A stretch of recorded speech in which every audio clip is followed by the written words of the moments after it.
Has she gone? Eddie, you daft because you frightened me to death. Sorry, but has she? Yes, she has. Be halfway to her Linda's by now, I shouldn't wonder. Hey, and think on, anyone asks, she's got flu, she's in bed, and she doesn't want to see a living soul. Got it? Got it. But she doesn't want it blabbing all over the street about their Linda's marriage being on the rocks. You know, poor car. Once tongues start wagging, she'll feel the draft from here. She's definitely not coming back tonight, then? No chance. Great. I'll bring me stuff over this afternoon. Hey? Well, we can't have a young, defenceless girl all on her own. You hear of some very funny things happening, you know. Oh, aye, like what?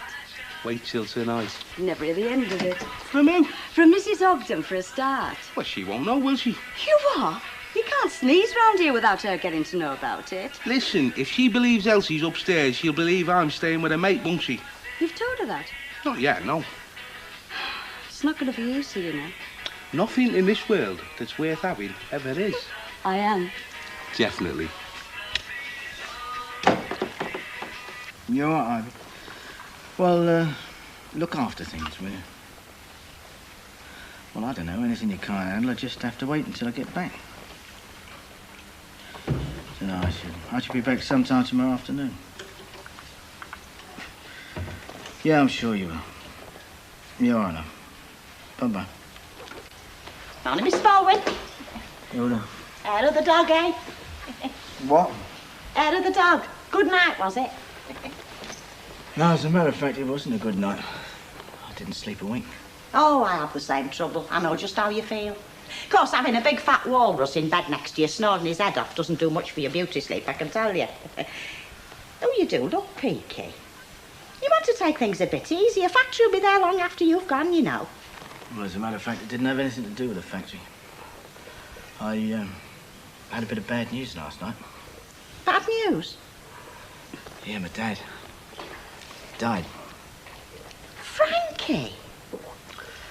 His girlfriend phoned up, Sylvie. She's taking it pretty badly. Oh, I am sorry. Oh, I am honest. Oh, and there's me going on 20 to the dozen. I'd no idea. No, of course you didn't. Sudden, was it? Heart attack. Ah. Well, I suppose it's the best way. I mean, I know it's a shock for them what's left, but, well, at least they don't suffer, do they? So they say. Yeah, well, look, would you like me to give this place a miss today and give it a good going over tomorrow? No, that's all right, Hilda. You just carry on, all right? You sure? Yeah. Right, well, first thing I'm going to do is put the kettle on. Nice cup of tea will do you far more good than that. Talk about an ever-open door. You think I never fed you? Well, You want it? Here. You're just like your dad, you. Dad. Yeah, go on like this and you're going to be bigger than him when he gets home. Well, let's see what he's got to say for himself, eh? Maybe he's going to tell us when he's coming home. Well, you've not sent us a camel. Darling Gail, things are pretty much the same out here, except it seems to be getting hotter. And that makes the days seem twice as long. What I'd give right now to be back there with you and Nicky and a great big foaming pint in my hand. What we'd give for some of that lovely sunshine, eh? The longer I'm out here, the more I'm beginning to realise that the guy who said money isn't everything is dead right. So you can understand how hard it was for me to sign on for another couple of months. It wasn't easy, but I think it'll be for the best. He's not coming home. Daddy's not coming home, Nicky.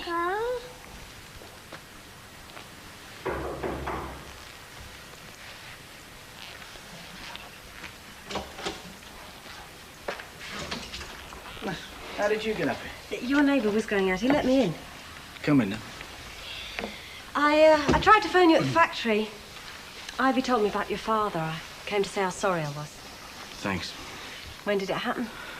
Well, last night. He was going out with a mate, and this mate went round to pick him up, and well, there he was on the floor. Heart attack. Yeah, he was dead before the ambulance got there. Do you know where I was? I was out whining and dining a buyer from Morrison's, laughing and joking. And there was my father. Well, you weren't to know, were you? No. No, I suppose you're right. So then, got nothing to blame yourself for. Anyway, thanks for coming. You should have given me a ring. Have you got a minute to spare now? I could all day, if you like. Yeah, well, thanks, but I haven't got all day. I'm just on my way to London. Today? Yeah, see about the funeral arrangements. Least I can do is make sure he gets a proper send-off. You know, I could murder a cup of coffee. What about you? Go on.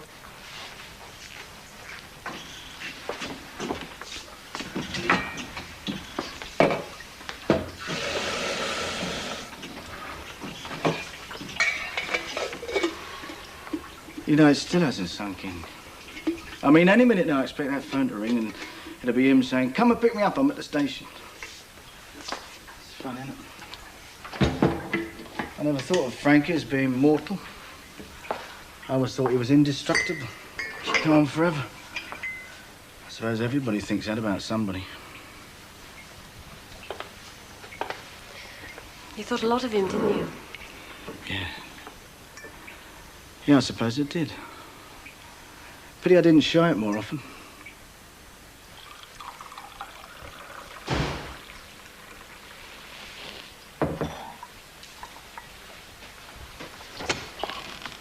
What are you doing here? Visiting the patients, aren't I? Here upstairs.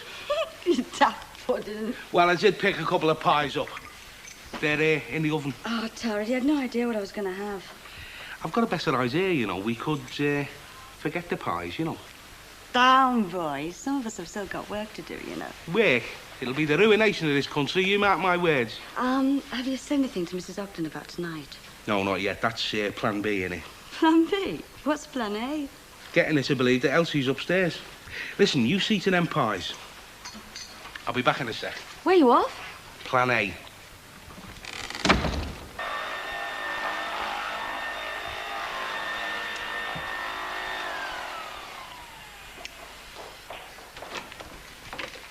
Oh, I'll crown you with that thing one of these days, so help me. Hey? How many times have I told you not to put that mucky bucket on the table? Oh, I must have forgotten. Yeah, and if you sit there much longer, you'll have forgotten what it's for and all. Now, come on your way. I'm not done yet. Yes, you have. You're coming for a bucket of hot water, not a bucket of tea. Now, come on, shoot yourself. All right. And while you're working round here, make sure you do ours this time and all. There's no point in me putting curtains on them upstairs windows. You can't see through them. Every time I do our windows, I don't get paid for them, do I? No, and you'll not get no dinner if you don't, will you? So suit yourself. Yeah. Cheer up, Stan. Might never happen. Already has. Here, where'd you get that? That's not one of mine. No, it's got a handle on this, Hilda. Chicken monkey. No, it's Elsie. She's stuck for a cup of sugar. Oh, and how long have you been Elsitana's errand boy, then? Well, she can't come herself. Not in the state she's in. Why, what's up with her? Well, she looks like a donkey sat on her at the moment. You what? She's flat out with flu. Well, she was as fit as a flea last night. Oh, yeah, well, she would be. I mean, these things come on all of a sudden, you know. Them germs, they lie dormant inside you, and then when you're least expecting it, wallop. Anyway, she said you wouldn't mind something about, you know, who your friends are in times of need, like. Oh. Oh, well, yeah, of course she would, wouldn't she? Go on, help yourself. So. And you tell her not to worry. I'll pop round this afternoon and see if there's anything she wants. Oh, wait, I wouldn't do that, Hilda. Not today, any road. No, it's very catching, you know. I mean, Marian's having to leave everything outside the door. No, I'd leave it for today, anyway. Oh. Oh, all right, then, if you say so. But tell her if there is anything, she's only to knock on the wall. I will. And, time for that. Oh, it's a pleasure. Tell her I hope she'll soon be better. I will. Well, I don't think they're going to fit you for much longer. We'll have to put them away for your little brother. If you ever have a little brother.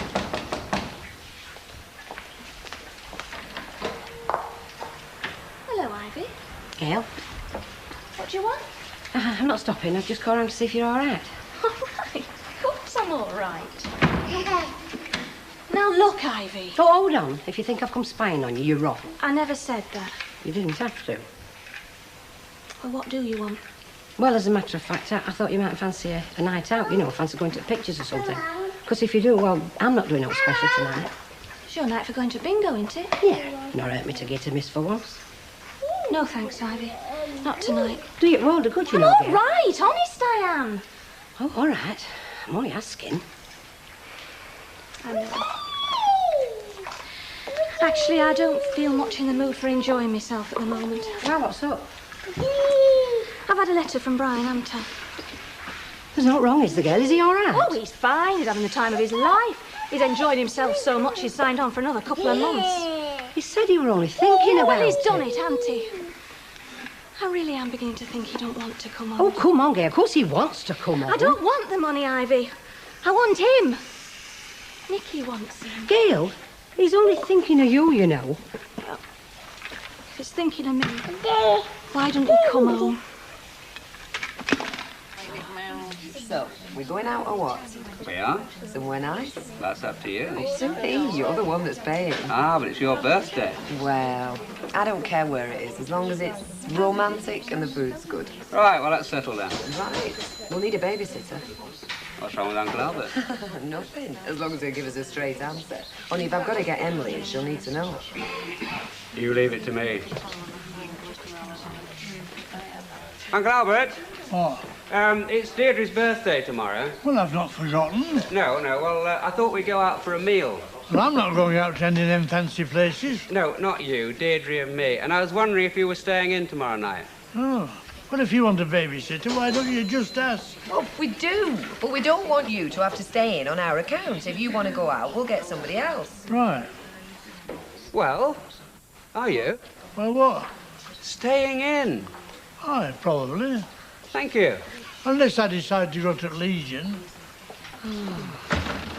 Hello. It's Deirdre's birthday tomorrow. Just leave it to me, eh? Oh, I don't know, Eddie. I don't like telling lies. Who's telling lies? I'm staying with a mate, aren't I? And a very good mate at that. What are you having, Hilda? Oh, Ta, seeing as you're asking, I'll have a light ale. Light ale for Hilda, Beth. How's the invalid going on then? Oh, she's going on all right, thanks. She's sleeping a lot, Hilda. You sleep a lot with this kind of flu, you know. So if you don't hear her moving about, you'll know what it is. Right, well, if there is anything... Well, actually, Hilda, there is. I've told Marion if she needs anything tonight to give you a knock, with me not being there, like. Why, where are you off to? Well, I've got to go to the pool, haven't I? Liverpool? Yeah, I've had a phone call from this mate of mine, Safi Evans. He's just spent an enforced holiday on Her Majesty's expense, you know. And he wants me to give him a few pointers as to where he goes from there. You know the sort of thing. No, I don't know the sort of thing. No, well, you wouldn't, but, well, it'll be late, you know, so by the time we've had a chat and a few bevies, I won't feel like coming a lift back down the Lancs that time of night. No. Well, I don't like you mixing with fellas like that. Hilda, I used to be a fella like that. I know, but you're not anymore. You've got responsibilities now. Yeah, well, that's why I'd like to help Taffy if I can, you know. I mean, just show him that there's a better way in life than hopping in and out of the nick like a frustrated sparrow. Yeah, well, you just behave yourself. I'll do my best, Mrs. O.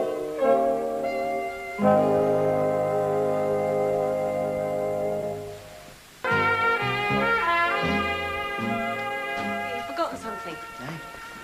Oh, thanks. Right, well, that seems to be it, doesn't it? Yep. Thanks. Thanks. Yeah, for coming round, spending so much time with me. It's the least I could do. You sure you don't want me to come with you? Well, thanks for the thought, but some other time, maybe. I understand. Right, well, I better be off then. Oh, I'll tell you what, I'll give you a buzz when I get back, all right? I'll be waiting. Drive carefully. I will.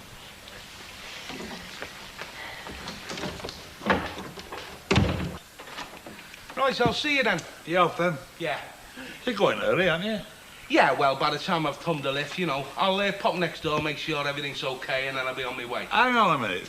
Didn't you say Elsie Tanner was in bed with flu? Yeah, what about it? Well, where was she when I did her windows? Hiding under the bed. You cleaned her windows? I cleaned her windows and not a sight nor sign of her. Flaming heck, Stanley, you do them windows once every Preston Guild and you have to pick today. You're up to something, aren't you? Look, she's gone away for a couple of days. She wants to keep quiet about it. There's only Marion there. Oh, so that's it. Not going to Liverpool, going to stay in next door, eh? Look, have you said anything to your Hilda about Elsie? Oh, Well, keep it that way. There might be a couple of pints in it for you. might be. All right, will be. Okay? I wouldn't let an old pal down, would I? Hey. Honest. You get more on the outside of you than you get on the inside. Do you know that? Phone. Come on, let's put you where I can keep an eye on you. All right, I'm coming. Hello? It's Les. Hi, where are you? Cafe. Sounds more like that pleasure age. Yeah, somebody's just put a record on. Well, what do you want? I want to talk to you. I want to see you again, don't I? Now look, Les. Perhaps we could go for a run on the bike. Look, I'm sorry. Tonight, eh? I can't. Listen, Gail, listen. If I've caused you any trouble, right, I'm sorry. Right, I didn't mean to, honest. I know. So how about tonight, then? I can't, Les. Why not? I can't get out, not tonight. Can't you get a babysitter? No, not tonight. Now look, Les, I've told you, I'm sorry. All right.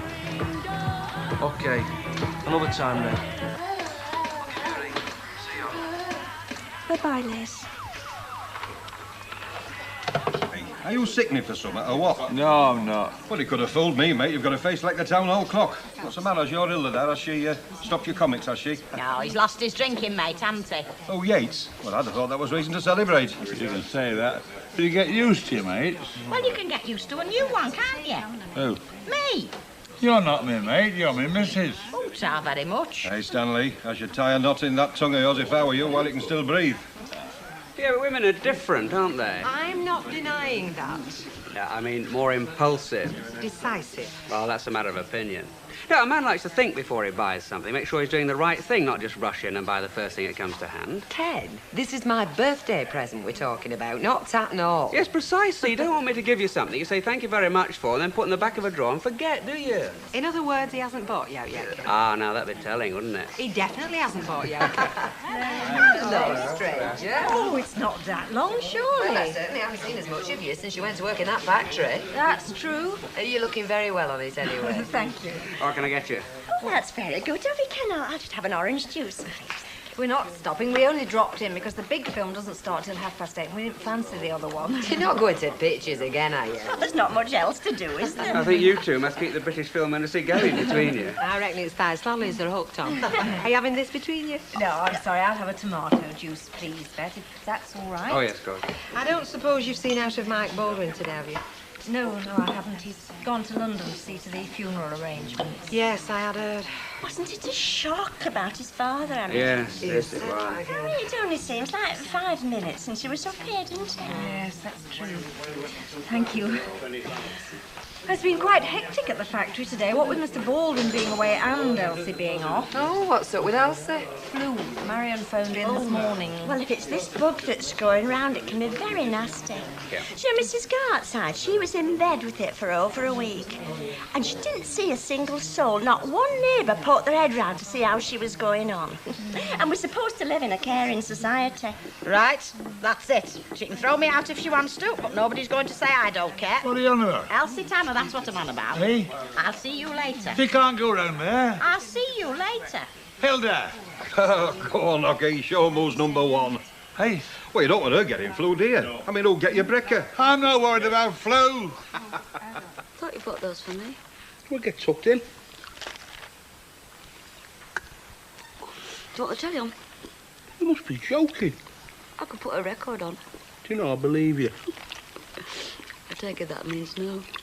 It means I want you to stay exactly where you are. Do you know, I still can't believe this is happening to me. What? You and me, engaged, sitting here like this. Why not?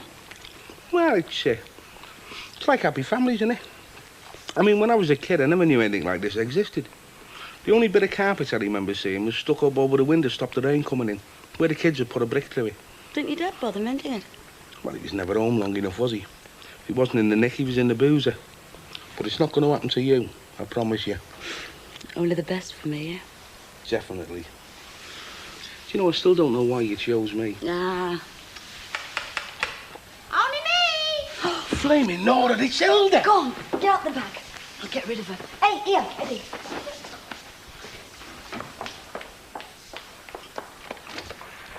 Hello, love, it's only me. Just pop round to see how the invalid's going on. Oh, she's going on all right, very much, Mrs. Ogden. Oh, feeling better, is she? Just a bit. Oh, good. Only I found this drop of tonic wine left over from when Stan was bad. Now, if it puts him back on his feet, it'll work miracles. I'll just nip up with it. I don't think that's a very good idea, not just at the moment. Well, if she's feeling better. She's asleep. Oh, I see. Yeah, I just nipped up to see if she fancied a cup of tea. Spark out she is. Oh. Oh, well, never mind. Happens you wake up before I go. I can give it to her. No, it's all right, Chuck. I've nothing to dash back for. Only a load of iron 1.5 miles high. Might as well stop and keep you company for a bit. Look, Mrs. Ogden, I don't want you to think I'm trying to get rid of you. Only I was about to get in the bath. See, I just run it. That's why it took me so long to get to the door. Oh, I see. Oh, well, I don't suppose you can go wasting all that hot water, can you? You will tell her I called, though? I will, and I'll see she gets this the minute she wakes up. Oh, right. Well, I'll be off then. I'll pop round again in the morning. Bye, Mrs. Ogden. Hello. And thanks. You played her blind. She said she'd be back tomorrow. Who cares about tomorrow?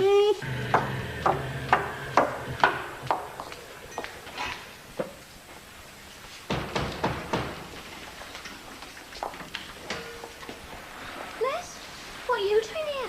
Come to see you. I told you I can't come out tonight. I know. That's why I've come round to see you. Well, you better come in now you're here. Just want to come round for a bit of a chat, like. Not wrong with that, is there? Wanted to say sorry and all to your face, like. What for? What if I caused you any bother, like, with your mother-in-law?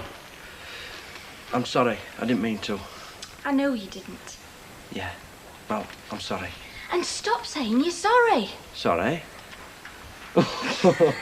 You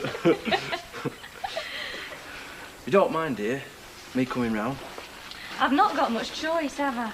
And before you start making yourself comfy, make yourself useful. Take that into the back for me. Right.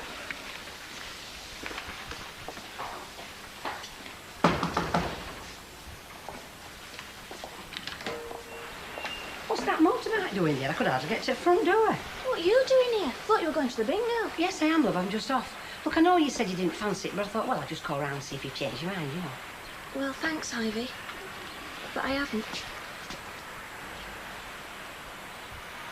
No. And I can see why now, can't I? I'm putting it on the table. These walls are paper thin if Hilda hears you. Oh, I'm sorry, I forgot. Listen, if Hilda finds out I spent the night here, you won't get a chance to forget. It's bad enough if she finds out Elsie's not here. All right, all right. Get your breakfast while it's hot. Hey, will you get up and cook me breakfast when we're married? I shouldn't think so. Hey? Because the way you're going on, you're not going to have a job to get up and go to.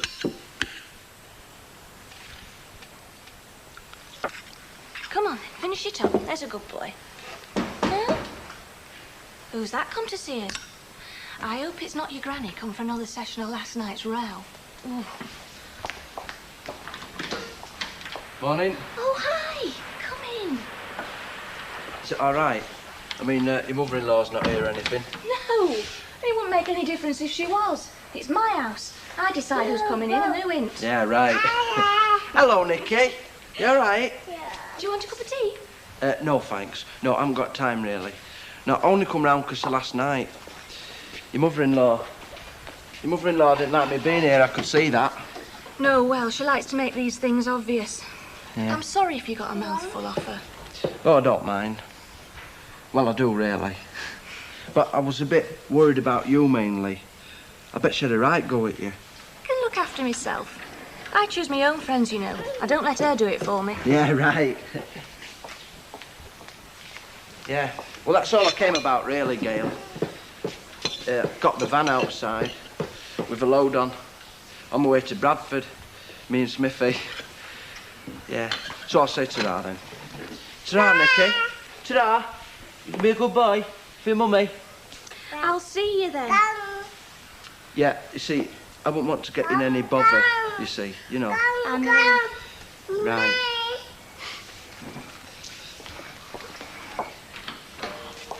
Right. See ya. Ta-ra.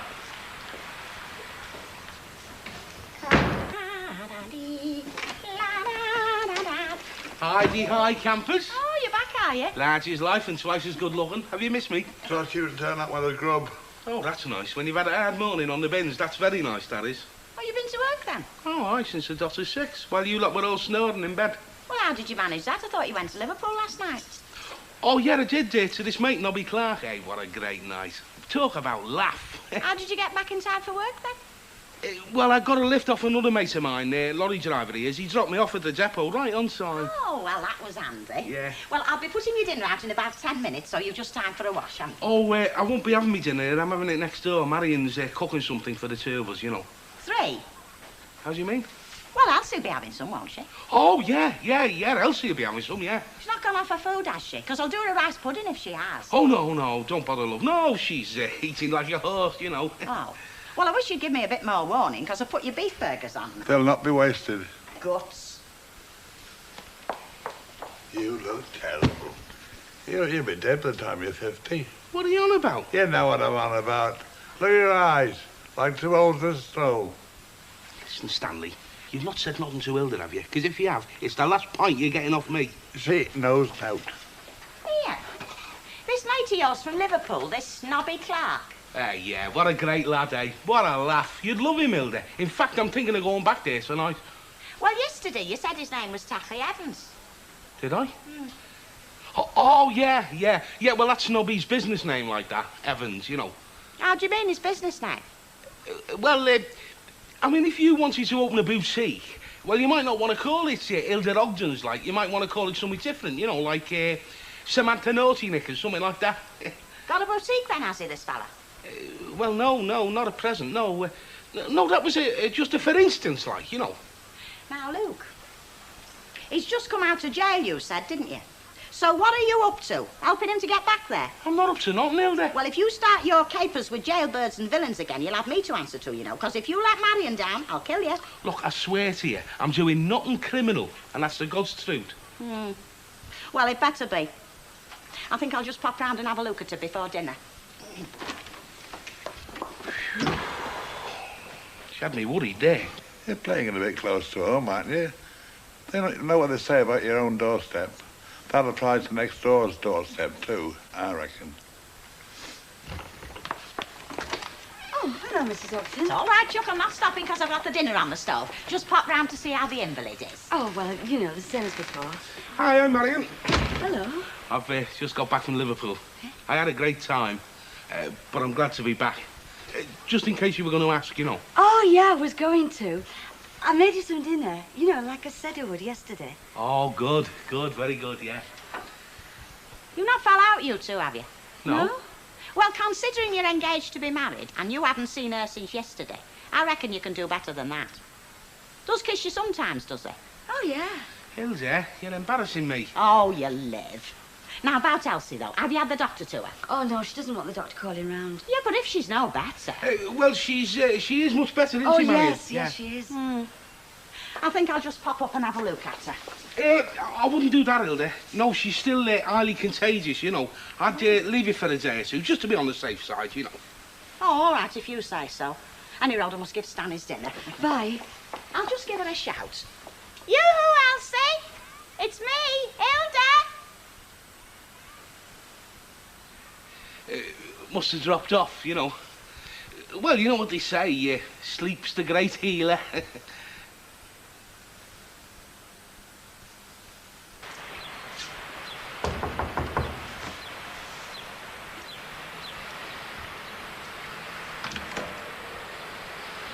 Well, Gail. Well, can I come in?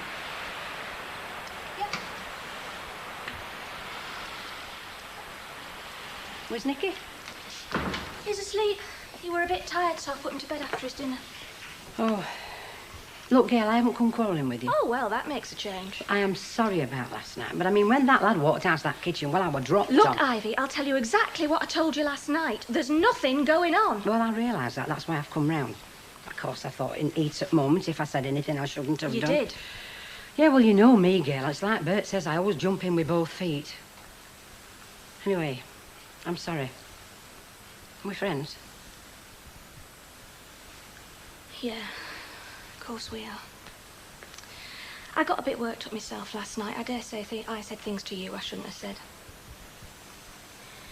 Do you want a cup of tea? No, I don't. Only, I'll be late getting back to work if I don't shift. Only Baldwin's away and Elsie's off, so I've got to be there, you know. But look, I have to say something, Gail. Look, I'm not getting at you, honest. Oh, I expect you think I'm an interfering old so-and-so. Suppose I am. But it's only because I care about you and Nicky. You know that, don't you? Yeah. Look, I know there's nothing going off between There you isn't. and that lad. Yes, but other people won't know, Gail. I'm not interested in what other people think. They can think what they like. Oh, come on, there's some vicious tongues round here, love. I mean, you know what they're bound to say. Married woman going out with a young lad while her husband's away. I know it's different now. At least it's supposed to be different. Cracky, when I were your age, I wouldn't dare be friendly with another fella. Oh, we were all right to be friendly with one of Bert's workmates or a friend's husband. But then only if we're out in a crowd, you know. I think a woman's entitled to be friends with a man. It doesn't mean to say there's anything going on. Yes, but like I say, people talk, Gail. Now, you might not care what they say. Right, Brian would, wouldn't he? And you'd care if it hurt him, now wouldn't you?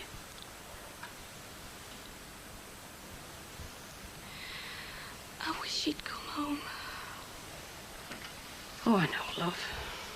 Hey. Come on. Don't you think I do? Anything else, Ken? Yes, and a half of bitter too, please. Well, you best not be in on it, that's all. You what? You know. I know now.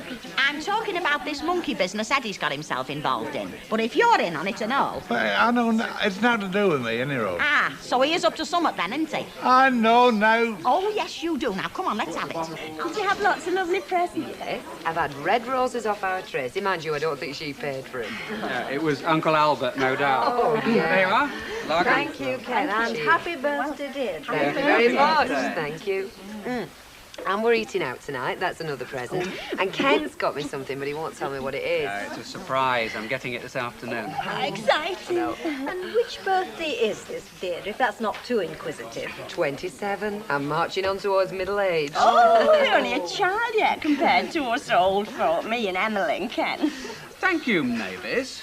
Oh, I'm sorry. I said something wrong. I didn't... Don't worry, Mavis. He doesn't mind, really. He knows I like being an old man's darling. Give us a large scotch, will you, Ben? I'll get it. I was sorry to hear about your dad, Mike. It must have been a right shock for you. Yeah, it was. I thought he'd go on forever. I liked him very much. Thanks. I just got back from the smoke, you know, funeral arrangements and all that. Oh, Mike, sorry to hear about your old fella. Thanks. Right character, Frankie, weren't he? Always up to summit. Yeah, you can say that again. What's going to happen to that video business, you know, Gee Whiz Enterprises? Oh, stone a crow, Fred. Knock it off, will you? We haven't even buried him yet. Well? Well, it's not really. He spent last night next door. He was in Liverpool. At Elsie's. At Elsie's? What for? Elsie's away. No, she's not your pie, and she's up in bed poorly. That's to get 2 days off work. She's at her daughter's. And you mean Eddie and Marion? Well... Don't tell him I told you. Wait till I see that Eddie Yates. Him and his old mate, Nobby Clark. Ooh, the lying hound.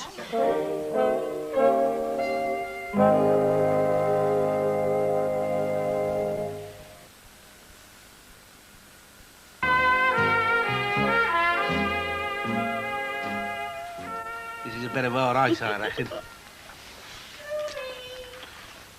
What's that? It's Hilda coming in from the yard. Where are you going? Look, you'll see. I haven't arrived yet, right? Okay.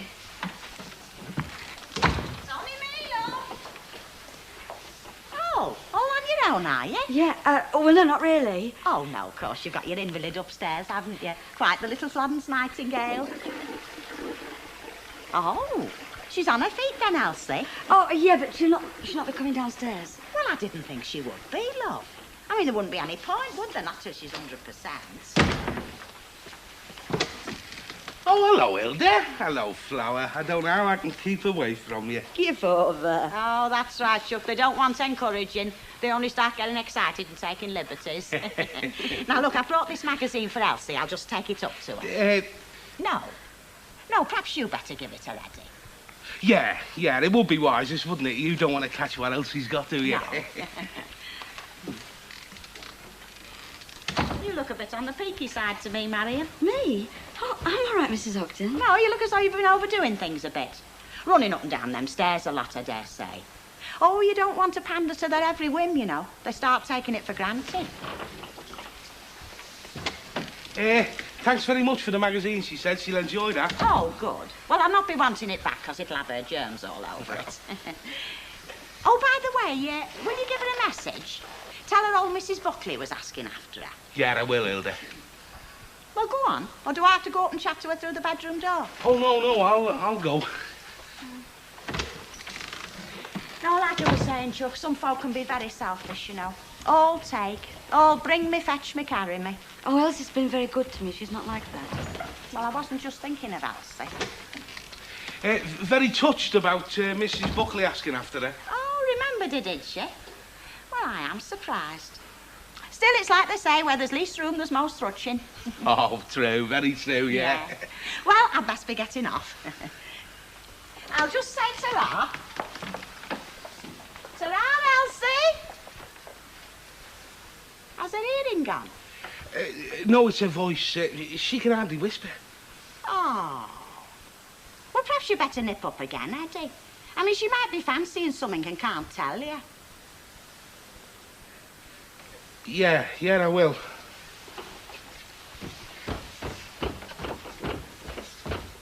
Yeah, we'd like that, Nicky, wouldn't we? Hey? OK, Jackie, we'll see you in about half an hour, OK?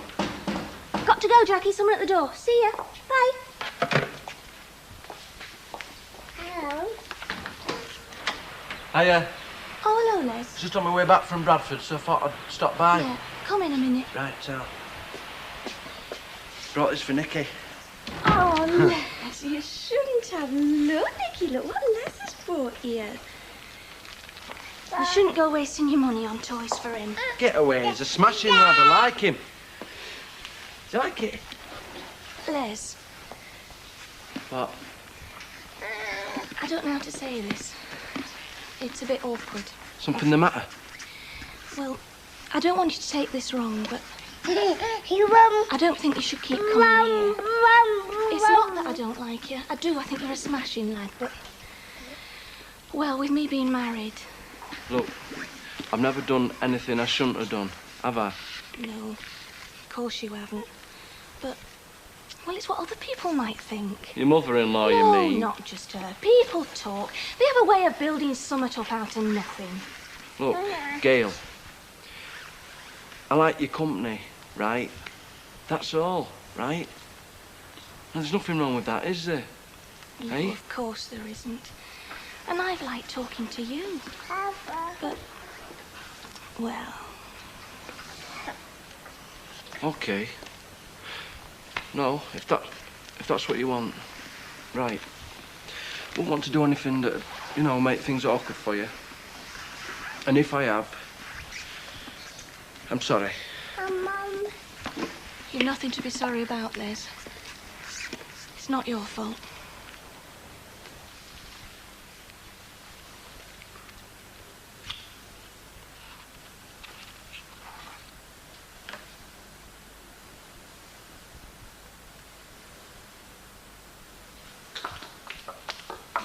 Be eating in half an hour, if that suits.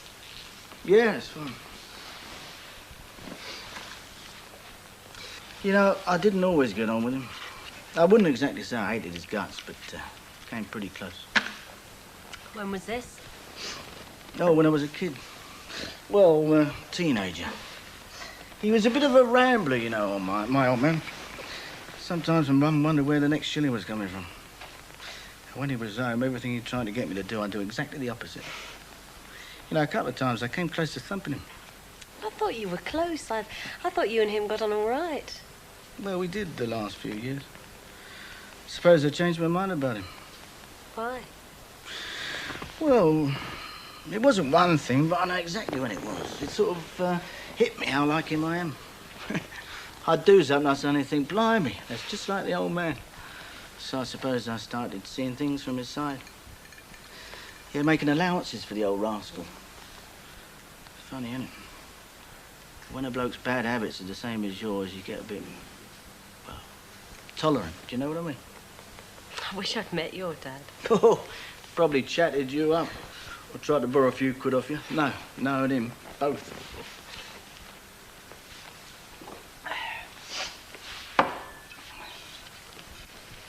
Tell you what, though. Now he's gone, I don't know, I feel different. In what way? Well, I haven't got any brothers or sisters. There's only me. Now the old man's gone, the end of the line, there's just me. No one to give a damn whether I live or die. It's not quite that bad. Do you reckon? There's me. I give a damn.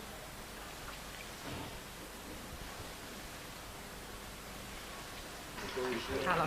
Thank you. Hello. A lager, please, Bet. Right, love. How are things across the road these days? At the factory, ooh, they work me hard on the days I go in. And Mr. Baldwin's been so busy making arrangements about his father. Yes, I have heard. Oh. Now, Deirdre, I must buy a drink for the birthday girl and for you too, Ken. No, I insist. Well, thanks very much. I'll have a martini, please. Yeah, and I'll just have a lager, please, because I'm driving. Yeah, we're eating out. Oh, nice. You know sitting with Tracy, don't you? Flipping Mavis. That's why I've come round here out of a road. What's the matter now, Uncle Albert? Well, she twitters. Always on about daft things. Well, I don't care what you say. She's a good babysitter. Well, maybe she is, but I'm not a baby, am I? Emily, I must show you this. My special present. How about that, then? A weekend trip to London? 2 nights in a good hotel, and you're taking a show. Isn't it fabulous? Lovely. And when are you going? This Friday. Oh, so I'm going to be left on my own, am I? Don't worry, Albert. I'll come and keep you company. You wait till you're asked. I like 'em younger than you. Unkind, Albert, unkind. Hey, must cost a bomb, you know, weekend in London. Yeah, I wish somebody were taking me. Right, you're on the, you're going half shares. On your scooter. Yeah, you women's libbers, you're all the same, aren't you? All kidology. I'd like to see a woman that's serious about equality coming here and have to take me and her on a dirty weekend in London. Her paying. Fred, that wouldn't be equality. That'd be insanity.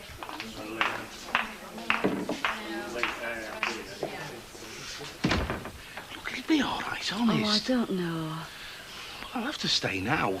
I've told Hilda I'm going to Liverpool again. What did you say? Did she believe you? Oh, yeah, no danger. It's only us, me and Stan. Oh, hello, what are you doing still here? Thought you were going to Liverpool.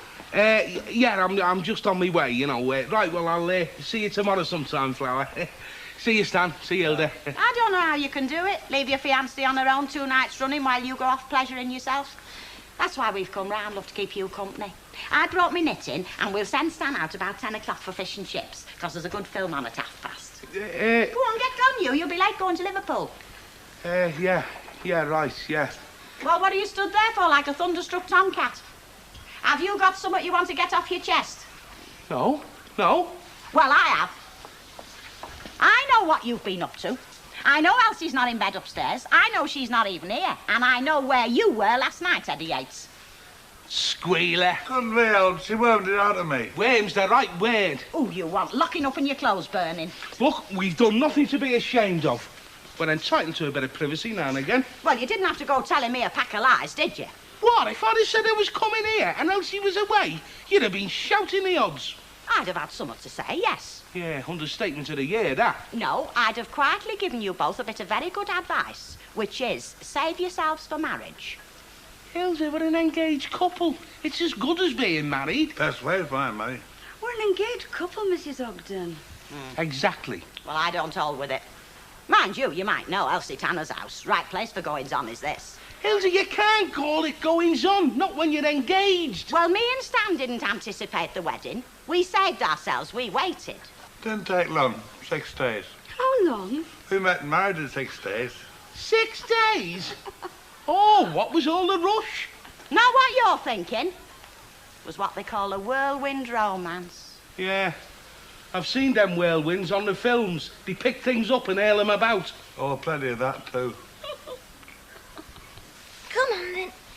Skin a rabbit. Woo!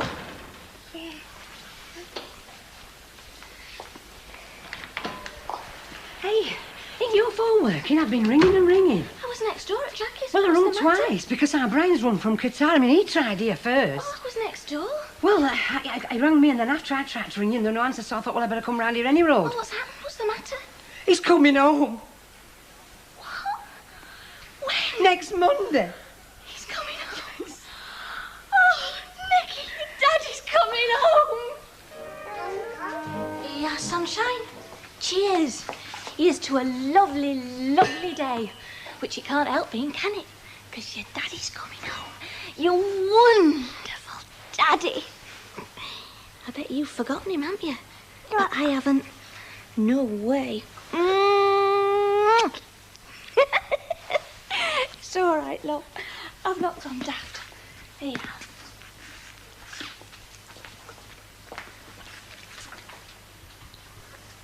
Do you know, I can't believe it. Our Brian coming home. Do you know, it seems like he's been away forever. Give over, Ivy. How long's he been away? 6 months. Well, isn't that forever? What have I come in for? Oh, sorry, we don't sell tranquilizers. You are? Well, I just thought you might need a few. Stop yourself blowing up like. You might be right, love, and all. Have you got any Eccles cakes? Yeah, I can let you have 4. Oh, lovely. He loves an Eccles cake, does our Brian. And he'll not have been getting any of them out there, will he? Oh, I thought they ate a lot of Eccles cakes in Qatar. You know, I thought they put them in between 2 chapatis and made a butty out of them. Very funny. Can I have a piece of strong Lancashire? You can, love. Oh, and a couple of bottles of brown ale. Right, heck, he'll know he's back from the mysterious east, won't he? When he gets this lot, he'll know he's back in Weatherfield. Well, that's idea, innit? Remind him what he's been missing in that sweaty, mucky desert. I bet Gail's over the moon, isn't she? Yeah, I suppose so. Oh, mind you, no more than us, you know, me and Bert. But her husband coming back from foreign parts after a long separation. Oh, I think it's very romantic. Oh, dear. Well, it'd be like getting married all over again for them, won't it? You see what I mean? You reckon? How much do we have? £2.55, well, that's all I can get it to. Right, there's £2 there, love, and 55. Oh, lovely. Thanks. Right, now then, be good. Right. Hey, all the best to Brian. Thanks. Bye-bye. Right. Ta-da, Ivy. What were you getting at, Mavis Riley? Getting at? Yeah, were you implying that they're going to be having an orgy as soon as Brian gets in through the front door? No, I was not. Hey, I don't want any of this women's talk in here, you know. I'll tell you something, Brian and Gail will be getting. That's trouble from Ivy, after all that's gone on, including the baby going missing. That's as sure as bees buzz. Oh, I hope not. I hope she just lets them enjoy being together again. Oh, isn't she sweet? Oh, no. It's just that in my situation I have to get my pleasures vicariously. Vic who? Well, that's like seeing other people enjoy themselves. Could I have a packet of cocoa, please?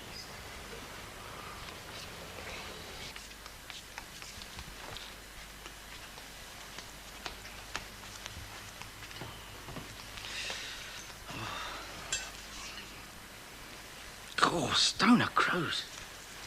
Oh,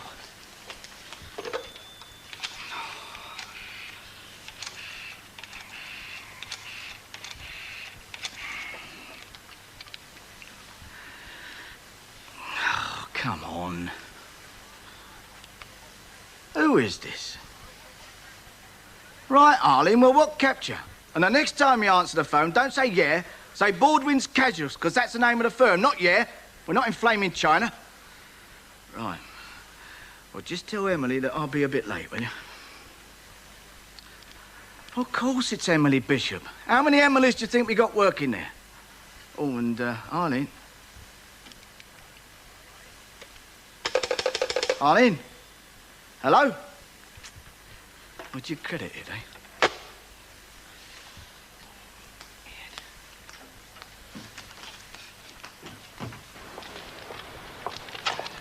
Morning.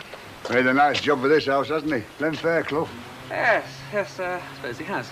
Yeah, it's just a job. Not sold it yet, then? No, I don't think so. Ah, here's someone who can put you in the picture. Sharon is Glen's right-hand man, aren't you, Sharon? Dead right I am. Although I turn back into a woman at night. Bye. Right. What did you want then? Work for Fairclough, dear. That's right, yeah. Just serving your time with him. No, more of a dog's body, really. But you never know your luck.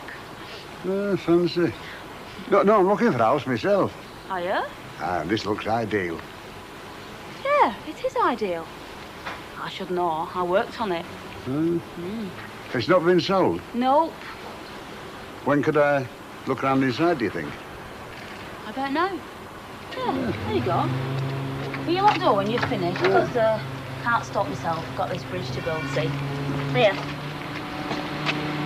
Hey, Jack! Jack! Do it this for 5 minutes while I have a shufty in here.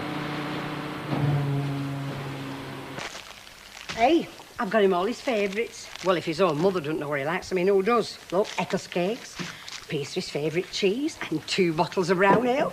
Have you got him all? Yeah, I've got him 2 bottles of brown ale. I got him some strong Lancashire as well. Oh. Oh, well, still better a feast than a famine. At least you've not got him any Eccles cakes. No, I made him some raspberry buns. I didn't know he were fond of them. Oh, Gail, today's the day. Oh, I'm not excited. I bet our Nicky is as well, isn't it? Well, hardly. He don't know what's going on, does he? Oh, I know, but wait till he meets his daddy. I mean, he'll go mad, won't he? Listen, how long has he been asleep? 10 minutes. And the longer he has, the more he'll be awake when his daddy gets home. Oh, yeah, of course.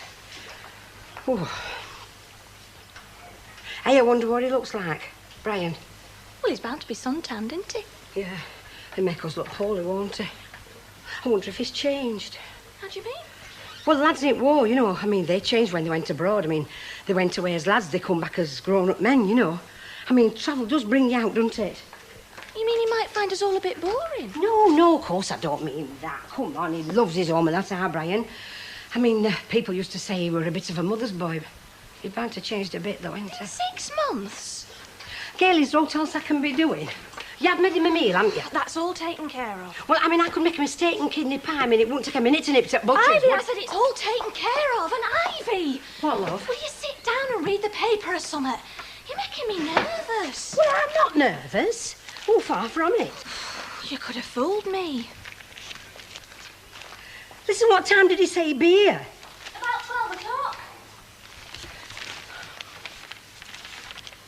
Are you stopping then? Of course I am. Well, I thought you might have to get back to work. No, I've taken the day off. Oh, that's good. Thanks, Betty. Oh, I needed that. Same again, darling. Make it a double. Do you mind if I say something? As long as it's not good advice. I think it is. Go on, then. I'll chance it.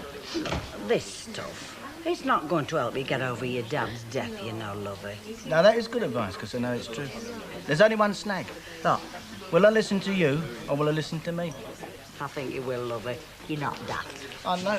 And I also find it very expensive. Oh, hello, mate. What you going to have? Oh, thanks, sir. Half a bitter, please. And half a bit of a Ken, please, will you? Oh, and take one yourself for having my interest at heart. Right on, lovey. Oh, how things? Yeah, a bit flat. Me, that is. Business is all right. Funeral go off okay? Yeah, nice and tidy. Funerals can be nice and tidy. Well, they're usually very efficient occasions, aren't they? Yeah, they don't miss about those undertakers, do they? We should have them running the economy. Yeah. Well, it was all right. Well, fairly. I mean, too many tears over my old man would be a bit over the top. He led his life to the full and some. Thank you. I was all right until that coffin went in that, what they call it, furnace. Then I realised I'd lost the old so-and-so forever. Funny feeling. I felt very, very lonely. Still, you've had your share of funerals, haven't you, mate? Yeah. Yeah, so a strange mixture of grief and detachment. You're naturally sorry the person's dead, but then you've got your own life to get on with, haven't you? And you soon find that grief tends to get in the way a bit. Yeah, I suppose you're right. Still, I miss the old reprobate, though. Same again, Betty. Well, it's only one for the road, isn't it, eh? Not even that, Mike Baldwin. Hello, where did you spring from? I've been on your trail all morning, very unsuccessfully. Ah, well, I had a very late start, so I couldn't stay in one place too long. Yeah, well, I found you now, so come on, I'm taking you out for lunch. What a good idea. I've put up a struggle, it'll help. Oh, would there be any point? No, there wouldn't, so come on. All right, I'll surrender. See you later, mate. Yeah. He needs to be taken out of himself, you know. It's upset him more than he thinks. Baldwin, he won't be upset with her hanging round his neck. He always comes up smelling of brass, that Baldwin. Either that or channel number 5. Can't you think kindly of anyone, Fred? Yeah, I used to think kindly of my old mam, you know. That's when she weren't nicking me pocket money for fags. Hey up, Betty. I knew it was something to do with an unhappy childhood. I just think you were born sour. Hey, Nicky, any minute now your daddy's going to come down that street in a taxi. We'll have to keep a sharp lookout for him, look. Hey, do you know what a taxi is? It's a motor car. Any sign sign yet? No, there's been everything else down that street. There's been a milk cart, ice cream cart, even a mobile grocer. No taxi. Do I look all right? Tip-top, love. Do you think I should have had my hair done? No, you look lovely. Hey, what's this? Look, Nicky, he's here. Your daddy's here, look. Brian!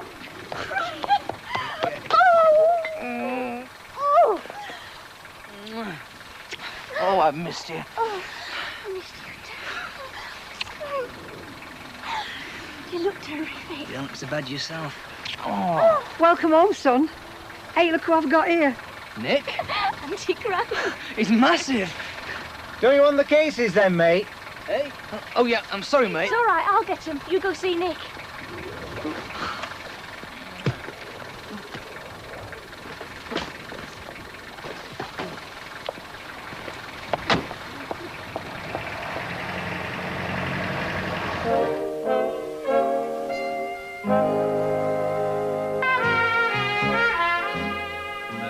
Well, then the vicar just walked down the road and left him.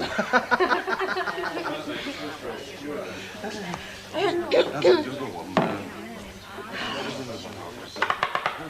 The story of... Oh, Mavis, you'll have to do better than that, love, if you want him to take any notice of you. Well, obviously. Very easily distracted, you see. Anything about 21 and a poor judge of character. Can I have 2 shandies, please? Emily's following me in. Yes. Shandy weather, isn't it? Yes, it is. You all right, are you? Yes, thank you. No problem, then. Oh, 58 pence, Oh, please, thank lovely. you. Hello, Emily. That's it. Thanks Thank very you, much. dear. Thank you. I say, would you like me to go and get your pension for you? Give us a shout. I mean, I'm going to the post office. That's, she means me war pension, you know. I was wounded at Arnhem. I was only 14. I lied about my age to get into Paris. Oh, Gail will be pleased. Yes. Oh, dear. Nothing. What did you say oh dear for, then? Did I? Did I say oh dear? I wasn't aware I had done. Probably just the odd cold finger clutching at my heart. No sign of it now, though. Liar. You don't want to sit here and listen to me whinging on about not having anybody coming home from foreign parts to me. No. Quite honestly, I don't. I've had a busy morning and I'd just like a pleasant and relaxing lunch hour. Commiserating with you, Mavis, tends to lead to tears of my own. I wonder if I went abroad somewhere. America, say. Or better still, somewhere where they still practice polygamy. Oh, well, that wasn't very funny, Emily. Sorry. Oh, I've missed you, Brian. I've missed you that much. Me too. Oh, watch it. Now, there we are, look. Clean as a new pin, nor a sign of chocolate anywhere. Oh, I like him with chocolate all over his gob. Brian, his mouth. You want him to grow up talking proper, don't you? Like where I do. Don't be cheeky. Right. You know what time it is? Time? It's Prezi time! You don't think you can have a Prezi? Oh, you shouldn't have bothered, love. The first Prezi is... A fire engine. Oh, look. Look at that. Look at his little eyes. I tell you what, if they're any bigger, there wouldn't be room in his face for him. Right, who's next? Ivy. No, go on, you, love. No, go on, you. Oh, all right, then. Close your eyes.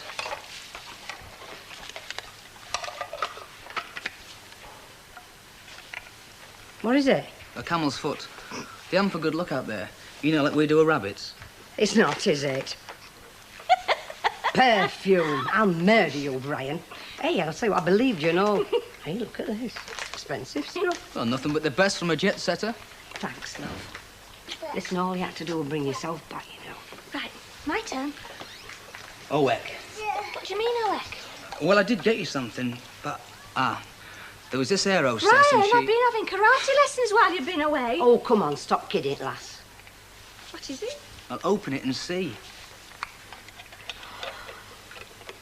Oh, it's lovely. Thanks. Is it real gold? Of course it is. Must have cost a bomb. Let's have a look. Ta-dam! Who's that for? Me. Don't be daft. It's for a woman. It's for you. Honest? Crikey. Does it suit me, Ivy? Yeah, I suppose so. Oh, Gail, look at this. Oh, flippin' heck. Homer Sharif's landed in Weatherfield. And come with me to the Casbah. Thank you, darling. Oh, and by the way, Alf, thanks for those flowers. Oh, well, least I could do, you know. I like Frankie. Well, when he wasn't trying to relieve me of my hard-earned cash.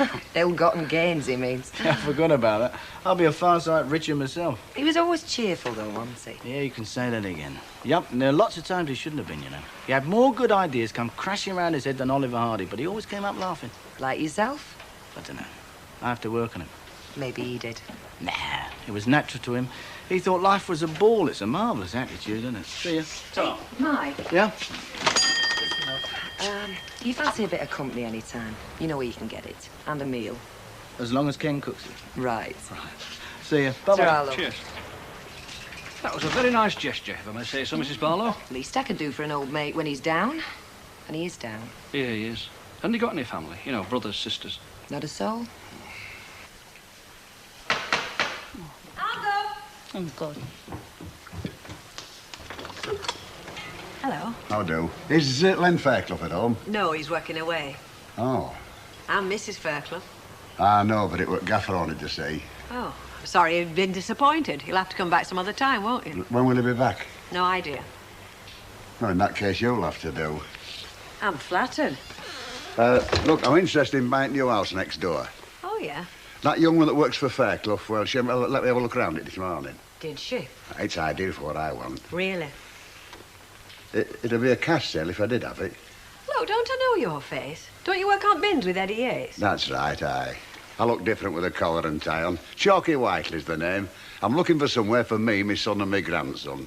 I'm living in Viaduct Street at present, and, well, they're going to put bulldozers on us any time, so time's like pressing. Well, I'm sorry, Mr. Whiteley, but you see... It is still for sale, the house? Yes, it's still for sale. Well, I'm in for it. How much? Well, I'm afraid it's 14.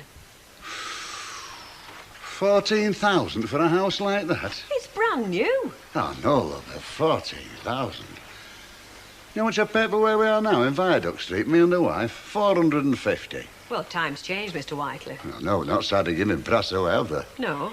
14,000. I were looking for something cheaper. I'll have to think it over. Right, you do. Cheerio, love. Hey, it's a nice house. Made a good job of it as Fairclough. Ta-ra.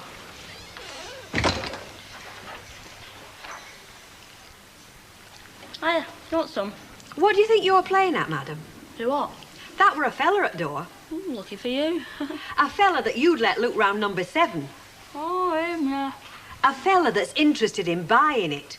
Well, I didn't think he'd just been taken short. I don't want anybody to buy it. I want their house. Oh, come on, Rita. You've got as much chance of persuading Len to get that house as I've of being a ballerina. Did you want to be a ballerina?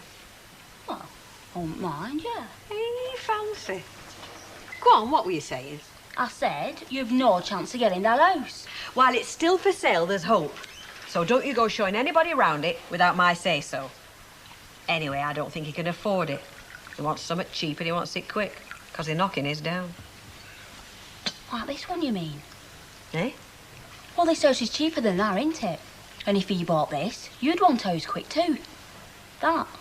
Do you know you're evil, Sharon Gaskell? I know, but I've got you going, haven't I, eh? I've got that brain box ticking overtime. Don't be ridiculous. In fact, there's smoke coming out your ears already. What do you fancy for your tea?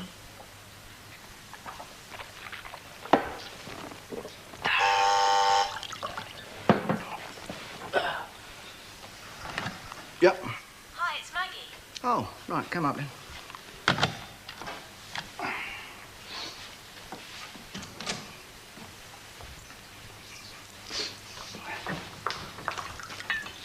Oh, don't worry, I'm not stopping. Oh, flying visit, eh? Yeah, just long enough for you to wash your face and hands and comb your hair. I'm taking you out. Come on, I'm over 21, you know. And the rest. Thank you very much, but I can face one night alone, you know. How long have you been home? About now. How much you had to drink? Nothing, not a drop. I'm not a lush, you know. I know you're not a lush, but I reckon you're one of those who reach up for the bottle when they're feeling down. I am not down, I'm sad, which is only to be expected. Just buried me father, for Gord's sake. Only family I ever had. I know you have. So let me be sad. You mean on your own? Yeah. I just thought that... Well, you thought wrong, didn't you? Did I?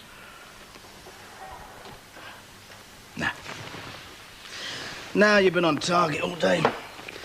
Hadn't it been for you, I'd have been stoned out my mind by now, and still bending me over. I don't know. Seems to make things disappear. Keeps that big black crow off my shoulder. Yeah.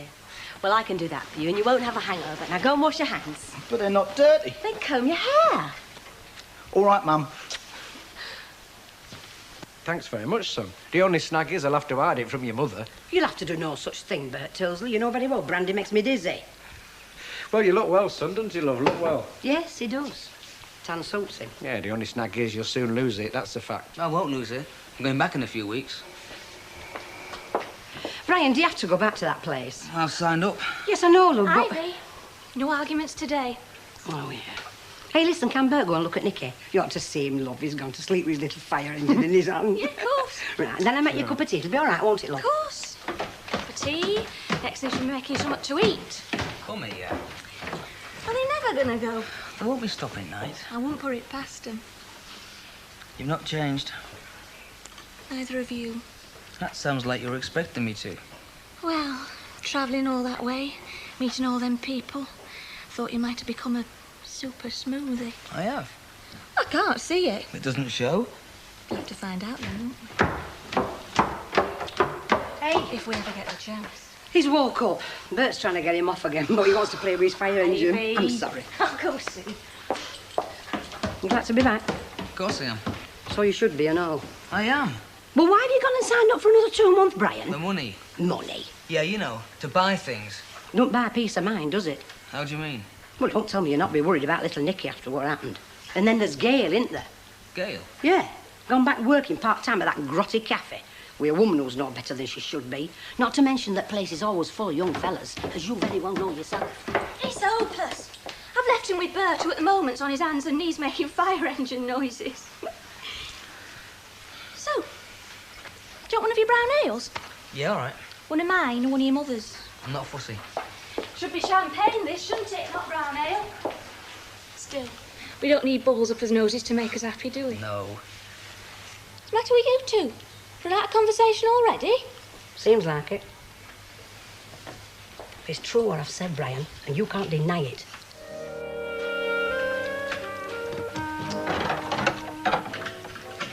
Oh, Rita, come and give us on with this a minute, will you? That right? Yeah. Won't be a sec. There you are. Can let go now. Amazing. I've been asking Len to do that for flipping ages. Nah, it's only a little thing. Just a bit fiddly, that's all. Do you know, it's funny. He can build himself a whole new house if he puts a mind to it, yet he'll sit in the one he's got till it drops round his head. Yeah, well, that's another reason why we should move next door, innit? I mean, it is a new house. It'll take a bit longer for things to fall round his head. Hey, did you tell him about Chalky? No, I just said there was somebody umming and ahhing. Well, did you tell him what I said about we ought to flog him this place? No, I don't think I got round to that. Why not? It's what you want to do, innit? Well, you know, he's phoning long-distance pips are going, it's a crackly line. You can't say nothing like that. I reckon Chalky'd jump at this place, you know. I mean, all you have to do is tell him you're selling it. Yeah, but he wants to sell the house he built. I mean, you know that. That's why Len built it, to sell it. I know, but you want to sell this one. And if you've got somebody lined up with cash at hand, well, Len won't argue with money, will he? How did you get such an old head on young shoulders? I'm lucky I was born with it. Anyway, it's a ridiculous idea. I mean, we can't just... Well, we can't. There you are. Now, that's the last time. You think you've got me daft, don't you? You haven't swapped him while I've been out there, have you? And you've always come back from the shops with the same pram and everything. Yeah, and I've got bigger. Well, that's the thing about going away. You miss ever such a lot. Ah, you do. You miss all kinds of things. Oh. Well, maybe there's some compensation to this going away. Doesn't he have a sleep or something about now? Brian, it's 10:30 in the morning. Well, I thought they slept all sorts of hours. You're terrible. Come on. No, you can't just go drawing the curtains in the middle of the day. People will see.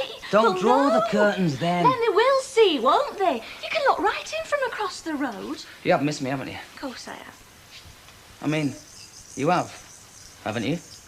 Brian, why aren't you sure? Because I'm daft. Come here. Aren't you deserting your post, Ivy? Well, what if I am for a couple of minutes? I mean, I'm only doing the same as boss. He's not coming this morning at all. Oh, I was going to ask you to take him a message for me to say I'd like to change my afternoon this week and come in tomorrow. Well, I suppose you do as you please. He's not ill? No, he didn't say so, and I didn't ask. Hey, you don't think he's run off with what's her name, do you? Madam Rent-a-Flower? No, I know that for sure because she's running for him this morning and all. Well, his father has just died, hasn't he? There can be a lot to do, can't there? Aye, well, sorting that fella's affairs out will be a full-time job. Hey, how's Brian, Ivy? Come back loaded, has he? We don't do so badly. Hey, when's he going back? I don't know. Don't know when his plans are. Oh, I thought Bert said he was just home for leave. He was going back for another couple of months. Well, he might do, and then again. Anyway, I'll have to get back across the road. Ta-ra. Ta-ra, love. What Ivy means is he wouldn't go back if she had her way. Honestly, it's a wonder she ever let him out her reins. Are you sure it'll be enough? Just meat paste and salad? Yeah, terrific. Put another sweater on. Yeah, a bit nippy. It's a lovely day. Aye, but still 30 degrees colder than it is out there, you know. I don't think I'd like it. Even the Arabs don't like it. They've all got air conditioning over there. I'm not surprised they get flu all the time. They get into a car, right? That's air conditioned, just like a fridge. Then when they get out the car, it's 110 in the shade. Then they'll go in a hotel and that's air conditioned. And then they wonder why they get AC flu. Huh, it's stupid. You wouldn't think they'd get flu out there, would you? Any kind of flu. You'll be all right then, will you? I've got to go. I promised Alma I'd help out today. I don't know why you keep it on, really. I told you. I don't want to be stuck in the house all day seeing nothing but nappies. I've explained it all to you. Yeah, okay. My mum thinks you ought your jacket in altogether. I know what your mum thinks. She don't bother to keep it to herself. Well, maybe she's got a point. Brian, let's not start this now. All right, love. But I'm not wild about it either. Why not? Well, it's a grotty sort of place, isn't it? I mean, let's face it. It's just a cafe. I mean, I know it's not the flipping Ritz. Well, there's all them fellas coming in all the while. I know what they're like. How do you know what they're like? I'm a fella, aren't I? I bet when you walk around with the old egg and chips, I bet they fancy you. Well, maybe some of them do. So what? What do you mean, so what? I don't like it, do I? Well, maybe you should have married somebody fellas don't like then. I thought you'd have been happy if other fellas They fancied don't you. just leave it there, though, do they? I bet they're always trying to give you a bit of a squeeze and all that. They get hot gravy down them if they do. I'm not just off the boat, you know. I know that, Gail. I just don't like to think you're in that place fending them off while I'm 4,000 miles away. It'd be just the same if you worked next door. Oh, no, it wouldn't. Because when they know I'm not around, I think you must be begging for it. I know what fellas are like. You know, you worry me when you say you know what fellas are like. You make it sound like they'll just go for anything, and you're just the same. Well, Are you like that? Of course I'm not like You that. make it sound like you are. Do you behave like that? Do you? That time you went to Cairo? Don't bring that up. Well, then. Well, then. All right, all right. Maybe I am being daft. But I'm all that way away. And I worry, don't I? Well, you've no need to. Ah, Betty. You know Chalky Whiteley, don't you? That pal of Eddie's? Yes. Well, if you see him, will you give him a message or ask Eddie to pass it on? Will you ask him to call and tell him it's about the house? Yeah, sure, Chuck. Mind you, I mean, you could tell him yourself. Eh? It's only in the snug. Someone taking my name in vain? Oh, hello, it's you. Mr. Whiteley, I've been thinking things over, you know, since you went round the house. Oh, it's no use, love. You can't drop to my price, not from 14. It's a lot more we're banking on, really. Well, you'd be amazed to know I think I can meet your idea of a price. Eh?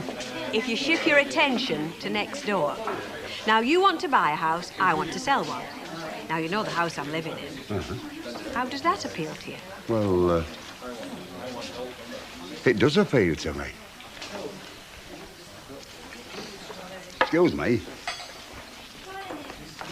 Hello. Hello.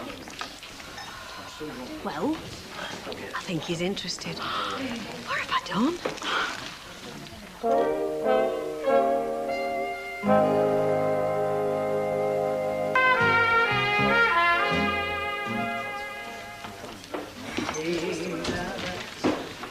Hello. Hey, look who it is, the Sheik of Araby. Did he bring us out back? Nothing. Well, go back then. I think I will, judging by welcome I'm getting here. Taking a notice, look. It's lovely to see you. Ooh, I wish I had a tan like that. I wish I had a drink and all. Bitter. No lager, please. Bet you're on good money out there, Bri. That's all right. Is it right what they say? 200 quid a week? Is that what they say, is it? Say a lot, don't they? Well, is it right? Maybe enough. Right, no flipping tax out there, eh? Aye, it's good, isn't it? Can you get me a billet out there, can you? You wouldn't stick it. What, on that money? You wouldn't. Well, it's all right. I know it's hot and there's no beer and It's that, not but... a cushy number, you know, Fred.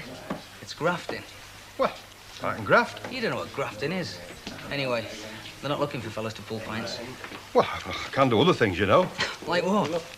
Look, mate, I were twiddling spanners when you were just a flipping... Well, just a twinkle. Hello, Brian. You're home then. Oh, you look ever so tanned. When do you have to go back? Why do people keep saying that? Oh, sorry. I'm on for a few weeks, then I'm going back for a couple of months. And do you like it out there? Well, to make it worth your while, it's pretty boring, really. A lot of sand. It's like Southport with the whip turned off. Hang on, here's me, Mum. Mum, Daddy, what are you having? Hey, look at this. It's our son that's successful. Get on, will you? I suppose it is exciting, really, not when you're out there. 200 quid a week, eh? And it's gone to his head. Yeah, but I mean, it's not the sort of place for women out there. I don't know. I'd love to see the world. I would. I mean, I've always been attracted by abroad, but I don't think I'd want to go there to live. Oh, you'd never ship me from here. But a young lad like Brian who's afraid of naught, I mean, I suppose it's just a job, you know. No, it is just a job, innit? Heck, he's earning more money than I've ever made. Never likely to. Well, Betty, I think... Yeah, well, we will come round, Mum. It just so happens tonight, like. Well, where are you going? Well, we're not going anywhere. Oh, say. Oh, don't be like that. But I've got to join to baking We and just everything. want... Look, love, hang on a minute. I mean, they've not seen that much of each other. You know it is, Mum. I mean, sure, a bit of nous, love. And with Gail being at work, like, it'll just be nice to have a night in. Yeah, and that's another thing. Hey, Ivy. And Bert, listen, you want to put your foot down there if you're going to sense. Look, I'll get you a drink. That's something you can do something about. Hang on a minute. Look, they've only just come home, and they leave it. You want to tell us you shouldn't be working in that cafe. It's not proper. I bet you was having more fun in that cafe than you were out in Quatar. What's that supposed to mean? Well, all them big hairy lorry drivers. Heck, I wouldn't have my missus round there. At least I know where my wife is, Fred. Oh, you do, dear? That's what you think. You better tell me what you mean by that. It doesn't mean anything, love. He's just being daft. Hey, son, come on. I mean, we don't want any If he's got anything to say, let him say it. You see, this is what happens, Brian. If you're slinging mud, mate, you better make it stick. Look, or I'll stick you. I said no. I didn't mean no, Brian, did I? I'm just a bit mired, that's all. Forget it. Aye. So am I. So watch it. Oh. What did you have to go and say things like that for? Well, it's bloody right, isn't it? Oh. Hey, it's a good job I fixed that cupboard door, eh? Tell you I'm psychic. What do you mean psychic? You've been aiming at this all along. Shift you been. Anyway, why are you so keen to get us next door? I don't know. I just think it's a right good idea. Well, it's what you want and all, innit, eh? Aye. The kitchen in there's miles better. A different suite in that bathroom be a little palace. I liked the idea of living in a place where I helped to build. Well, I did help to build it, didn't I? I mean, I owned bricks and cement and everything. I still think Len will put kibosh on it. In fact, I think there's a good chance he'll shoot pair of us. Well, why do you always pretend you're frightened of Len? You're not frightened of him at all. I never said I were frightened. You're not frightened of nobody, you. Ooh, you want to see him when he gets mad. And he does get mad sometimes. Like when people put his house up for sale without telling him. I think you should ask more. Now, they were all around 10,000. All the agents had them the same, and they're all the same type of property. I think you should ask for 10,500. Because, I mean, prices are either going up or down, aren't they? Yeah. And if they're going down, well, you won't start bargaining as high as poss. But if they're going up, you don't want to be left behind, do you? 10,500? Ooh. Hold still. Ah, got it. Oh, that's a nasty one. Thank you, that's really... Ooh. Oh, it's so awkward. I'm utterly useless with my left hand. That's why you always get splinters in your right. Is it better now? Yes, thank you. Hello. Hi. You know, I've never known anybody get a splinter off one of them boxes. You're the first. It's just me, I'm afraid. A splinter? From one of those fruit boxes? Call your legal advisor, take him to court. If this was America, you could bankrupt him. Hey, this is a friend of mine. Have you met him? I don't think I'll be taking it any further, Alf. But supposing it goes septic and they have to chop it off? It's hardly likely. Where do these fruit boxes come from? Somewhere foreign, I'll bet you. You could go down with anything. Ken? No, he's quite right, Deirdre. I think I'll go and get it chopped off as a precaution. You can't be too careful.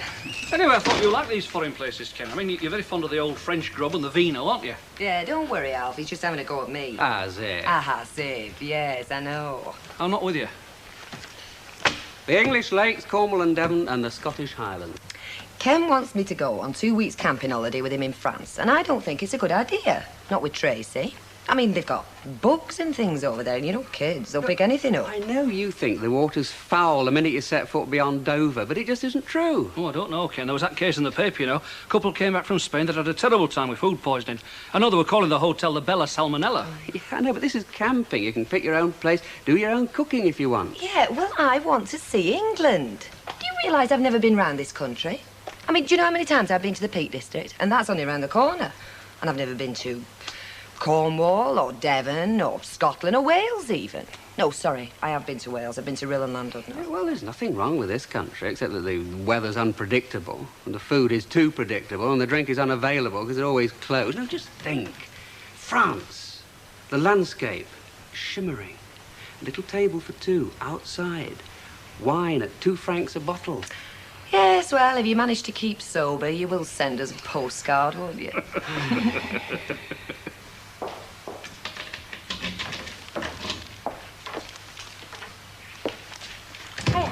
Hiya. Well, have you missed me? Of course I have. Well, give us a cuddle then. All right. I missed you. My mother asked us round for tea tonight. Oh, It's all right, love. I'll put her off. good. Because I don't want to be on my best behaviour, and I have to be with your mum these days. Why these days? Because she's funny these days. Why don't you nip out and get something from the takeaway? What was it like at the cafe today, love? Same as usual. I was there. Usual people. Anyone in particular? No.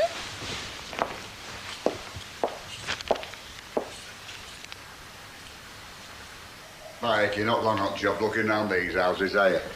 You know, it's exactly the house I was brought up in. Mind, they look bigger then. Well, it is what it is, a terraced house. I mean, we never said it were a stately home of England. Sit down. Oh, Make yourself comfy. Oh, no, missus, don't get me wrong. This is exactly my idea of a house. Proper cosy. I suppose I'm looking for faults, but, well, I think you've got it very nice. Well, my husband being a builder, I don't think you'll find many faults. Do you have sugar in your tea, Mr. Whiteley? Oh, just a couple, please. Well, I've seen a few houses, but your first one's offered me a choice. You haven't any more in stock, have you? No, just this and the one next door. Well, that being the case, I don't see much point in looking any further, like... providing we can come to some agreement on price. Well, let's see, you wanting 10, weren't you? No, 10,500's what we're asking. I know that's what you were asking, but if 10 happened to be what you want, well, maybe we can say eye to eye. Well, if that's an offer. Well, if my son's not seen anything any better, it's a definite offer. And seeing he's at sea, I think you can take it as read. I'll be in touch with him, of course. Well, Mr. Whiteley, as you say, I think we can see eye to eye. Of course, I'll have to discuss it with my husband. Oh, I dare say he's a realistic man. He'll not be surprised at an offer of 10,000. He might be just a little bit surprised, Mr. Whiteley. Just a little bit. So you did go into work today? Yeah. Suppose you were amazed, were you, seeing the place running without you? How did you know it was? Of course it was. Yeah, here, cheers. Yeah, well, the problem is that I know that there's more to life than work, but I'm no good at anything else. You were right. I don't know why you think so little of it. You're good at running a business, you're good at making money. If other people had that going for them, they'd think themselves lucky. Do you know how to work that thing? Yeah. You know, these are a marvellous invention. This and a deep freeze, and you can have gourmet cooking, anything. Cheers. Well then, here's to the last of the Baldwins. Well, the last of the whopping Baldwins, anyway. Unless, of course, I've left a little memento somewhere. Oh, do you think you have? You never know. Us Tommies do put it about a bit, you know. No, I've no kids. No family, just a business. You did have a wife once, though, didn't you, in London? Well, there was a ring. No ceremony. Mind you, recognised by common law, so it cost me a few bob in the end. Had nothing left over. Next time, I'm going to do it properly. Next time? Definitely. It's going to be a next time. Well, that depends on what answer I get, doesn't it? What sort of an answer do you expect? I don't know. I'm surprised to hear myself saying what I'm saying. I must say, so am I.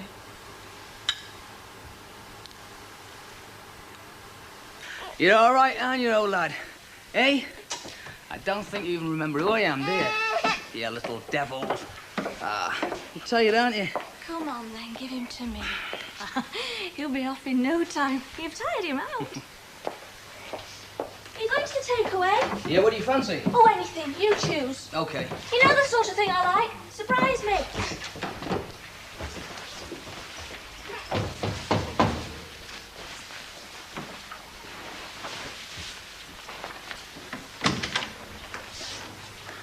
Oh. Don't know if I've come to the right house, really. Who are you looking for? I'm... Are you looking for Gail?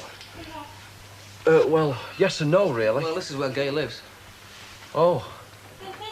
Well, I only wanted to leave a message, like, but it don't matter. No, no. Come in. Come in. Right, thanks. Les, what did you come round for? Yes, Les. What did you come round for? I just wanted to say I was sorry if people have been saying out, like, but it doesn't matter, honest. It don't matter. Les is a friend, Brian. Yeah? Well, you know, I'm in and out at a cafe, that's all. I bet you are. You daft, Brian. You got the wrong idea. Have I? Yes, of course you have. I hope you don't think there's anything going on between me and your wife. I'll tell you what I think, Les. Stop it, Brian!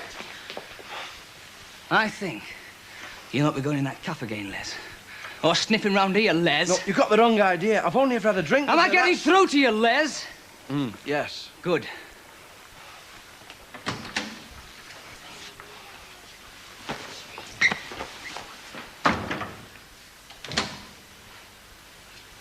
So that was Les. Didn't think much of him. There was no need for that. I told him, that's all. You think it was like I was your property? Can't I talk to anybody? Can't anybody talk to me without your say-so? No. Oh, don't be stupid. What do you think was going on? I don't know what's been going on. I've not been here, have I? What was the message? About the trouble he caused? Eh? I don't know.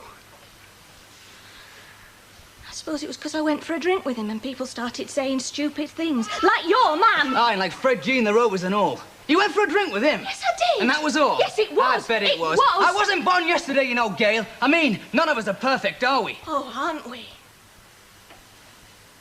And what's that supposed to mean? Forget it.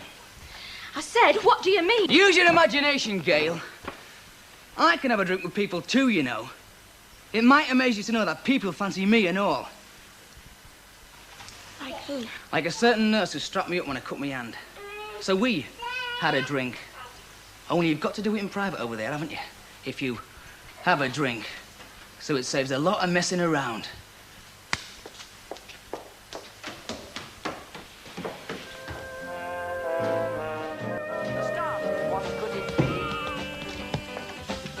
Morning. Morning, Hilda. Do us a favour, will you? Turn that thing on. Oh, yeah. Oh, it was nice, that. Nice and happy. You're right, it is happy. Very happy. But there are other ways of getting enjoyment out of life, like catching one of your devoted employees doing a little bit of, what's the word you use up here? Skiving. Now, how did you know which word I meant? Ah, well, I know 'em, don't I? Oh, you and me both, kid. You and me both. What time is it? Just gone 8:25. Oh, good. Might just be in time to catch one of them clocking on for Vera. Oh, you're a devil, you. Now, come on. Be honest. Would you have me any other way? You're happy devil and all. I know I'm young, rich, handsome, intelligent. I know. I fancy you myself. And who would blame you, Hilda? What do you fancy? Another cup of tea? Go on. Sit down, put your feet up. Give that lot a day off. God, you twisted me arm. Who wants aggravation anyway? Oh, I'm glad to see you don't use tea bags. Ruination of fortune-telling are tea bags. Yeah, well, the problem is that two are too strong and one's not strong enough. And I've heard that cutting them in half ruins the effect. Oh, just look at that. Go on, then. Let's have it. Spot of trouble here. At least I think it's trouble. It's either that or sugar. I don't take sugar in tea. Oh, no, you don't, do you? It's trouble, then. Only a spot, though. Good. It's going to be a great day. Oh, definitely is on the romantic front.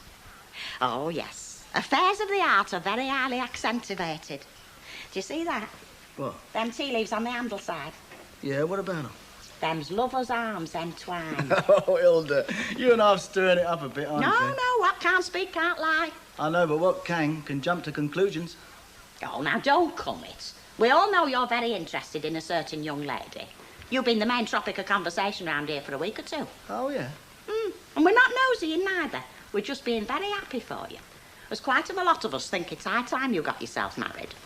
Now, have you got enough breakfast inside you? Hilda, what do I want a wife for when I've got you? Don't be so daft. I thought I told you to look after your mum, eh? Well, you didn't, did you?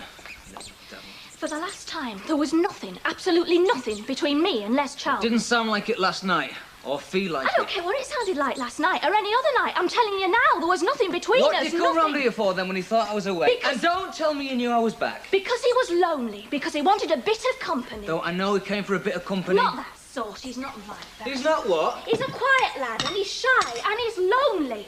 I said he was lonely and he is lonely. Stop looking at me like that. You must think I was born yesterday. I know what fellas are like. I'm sure you do. You told me. You won yourself. Do you have to put your mucky tools on my dining table? Oh, sorry. Well, that's a great improvement. Now I'll get oil all over my skirt. Sorry. Well, get some paper. Oh. Here. Helpless. I thought it were bad enough having him. Now I've two of you. Oh, it's not that I'm helpless, really. It's just that, well, you know, I'm worrying a bit. What about? You know, next door. I'm worried about next door. I don't go spreading marmalade all over it three-piece sweet.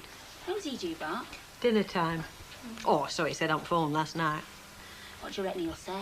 I mean, he can't go earless, can he? We have got a buyer. Oh, we have got a buyer. Unfortunately, it's for this place, and he wants to get rid of that one. Yeah, but I mean, it's money at bank, and we end up at new house, and everybody's happy. Ah, if only he'd see it that way. Unfortunate, when it comes to a toss-up between happiness and a big business deal, happiness flies out the window. Which is why we have to tread very carefully. I've got to get him in exactly the right mood before I tell him what I've done. And how I do that, short of knocking him unconscious, I do not know. What shall I? No. Whatever it is you were going to do, the answer is no. You do nothing. You've had a taste of this before and put your size 9s in it. So, think on. I've got my money on you. Have you? Well, don't put any of mine on me, because I've a nasty habit of falling at last fence.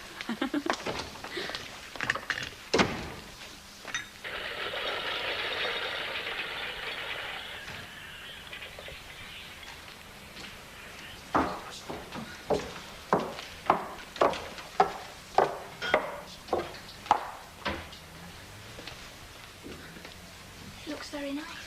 Yeah, the blades want adjusting now. They're not cutting as well as they should. No, I know I tried to, but I didn't know how to. I meant what I said, you know. I wouldn't have gone out with him if I thought he'd have tried anything on. He was lonely. I was lonely. Yeah. All right, love. Jackie said she'd pop round for an hour if you fancy going for a drink. What do you think? I'm not ready. Only take you 5 minutes. You're not still worried about what people say, are you? It's not funny having every Tom, Dick and Harry telling tales about Telling your wife. lies about your wife. All right, lies. Let's go and show them then. Show them you only want each other. I was dead jealous, you know. I mean, when a fella comes round to my house asking for my wife... It's over and done with. Anyway, what would I want him for when I've got you? You're not stupid. No more than you're modest. Go on then, get yourself ready. We'll go for that drink. I don't think she's that sort, though, Gail. We all are. No, we're not. Yes, we are. If husband hops off and leaves her wife to her own devices, an handsome fella asks her out, she goes. Any woman would. Oh, no, they wouldn't. Well, I prefer to think they would. I'm like that myself, so it's a comfort to me to know there's others like me. You love to make out that you're a scarlet woman, you, don't you? What? Go on, just tell me what you've been up to while Len's been away. I suppose you're going to tell me that you've had the house full of men. Well, one actually came to see me last night. Well, put your money down. Put your money on the counter, because I have a £5 note says a fella came round to see me last night. Did he come to read the meter? No, he didn't come to read the meter. Hello, Captain. Oh, Mr. Wilberforce, yes. It's Mr. Wilberforce and Martin. Oh. Go on, don't tell me. You lost me order form again. Mrs. Fairclough, love. Oh, well, that's a shame. she's just on the phone. She won't be a moment. 500. Oh, well, my hand must have slipped. It's 50. That's right. And 100 of the blue with a deckled edge. Right. Don't mention it. See ya. Ta-ra. Hello. Hello there, Mrs. Fairclough. Hope you don't mind me calling at your place of business, but there's just something I want clearing up. You know how I called at your house to see you last night? I said I'd come round to see you today, and I'm hoping I'd make it this afternoon, but, well, I'm on extra duty at tip and can't manage at about 6. Just want to make sure there's Mr. Fairclough will be in. I'll make sure he is. Right. See you tonight, then. Mavis, this is Mr. Whiteley. He's buying the house. Oh, that's Oh, very aye. nice. Don't know what to go wrong, that's why I'm here. I told young fella, my lad, there, I heard you and that other young lady talk about putting morning papers up. I put 2 and 2 together. She works in a news agency, I said, and here I am. I'd have made a great detective, I would, wouldn't I? Wouldn't I have made a great detective, eh? You empty bins round here, you know her. I empty bins round back, clever head. I've never actually seen the lady on the premises. Have I ever seen you two ladies actually on the premises? Not that I'm aware of. See? Any road, I don't empty bins, I'm driver. You'll have to excuse her, love. You know, it's forever arguing. Oh. Tell you what, stop us if I was eating something, because I can't talk with my mouth full. Give him a block of fruit and nuts. That were very clever. Oh, aye. You'll not find him driving a bin wagon. He'll be a professor or something, he will, won't you? Yeah, I'll teach kids how to get money out the granddads. They will and all. Come on, let's be having you. See you at 6, then. Right, fine. Well, I hope all goes well with the house. Oh, aye. It will. Not as posh as one next door, but, well, it suits us. Come on, Grandad, bus is coming. I thought you didn't talk with your mouth full. What did you mean, not as posh as the one next door? Do you mean it's our house he's buying, not the new one? And one word from you and I'll scrag you. Has Mum and Dad been in, Mrs. Walker? Not this morning, dear, no.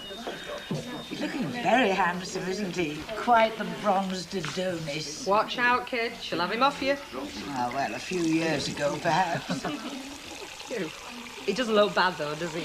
I think I'll keep him. When are you going back? Not you and all.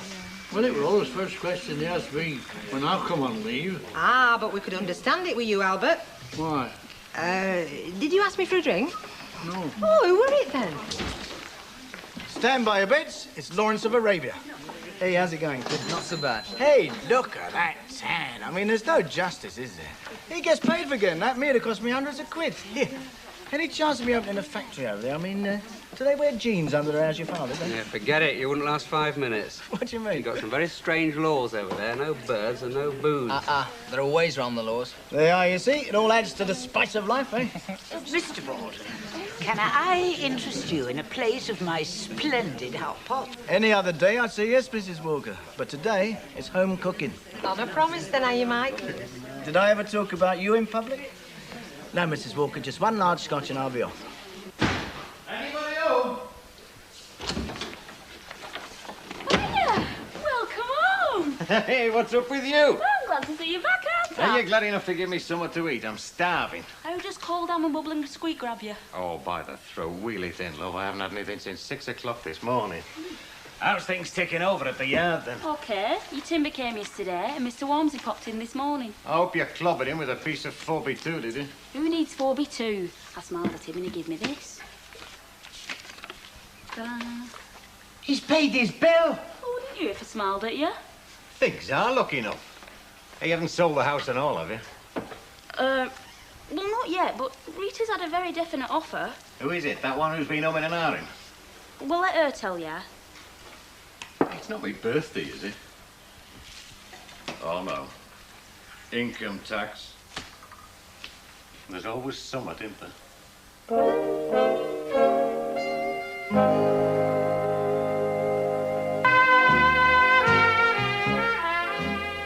I've told you before, don't look a gift horse in the mouth. I can't afford to bring my boyfriend fresh flowers every day. Not the prices I charge. Anyway, they're far from dead. They're just not fresh enough to sell. Oh, I see. They're not good enough for Joe Soap, but they're good enough for me. I hope you're not serious. You bet I'm serious. I don't believe in second best.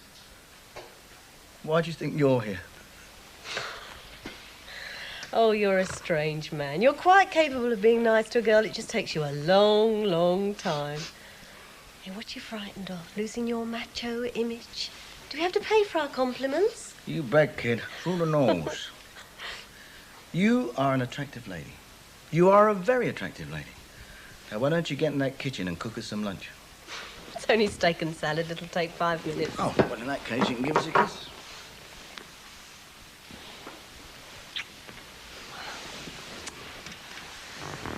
I can't make up my mind about you. What do you mean? I'm an open book. Oh, you might think you are, but you're not. I've seen 2 very different Mike Baldwins in the last 24 hours. Oh, today you're Humphrey Bogart with a Cockney accent. But yesterday... Yeah, well, you don't bury your father every week, do you? Well, you don't change your personality every week either. You just cover up the bits you don't want other people to see. You were in real pain yesterday. You weren't the unfeeling whiz kid. You were little boy lost. Only that doesn't fit your image, does it? You know your problem, don't you? You think too much. Now, why don't you go in that kitchen and get us some lunch, eh? And just to confuse you even more, that's not all I want you for. How's your Brian? Oh, don't ask me. I'm only his mother.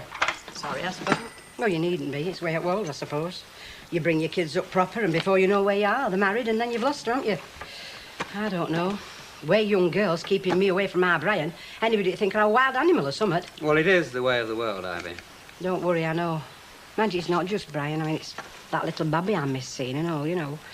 I mean, you've got to make most of them. They're only little for 5 minutes, aren't they? I mean, he'll tell you that. I mean, there's school, then there's football, and then there's girls. There's always something to take them away from the nanas.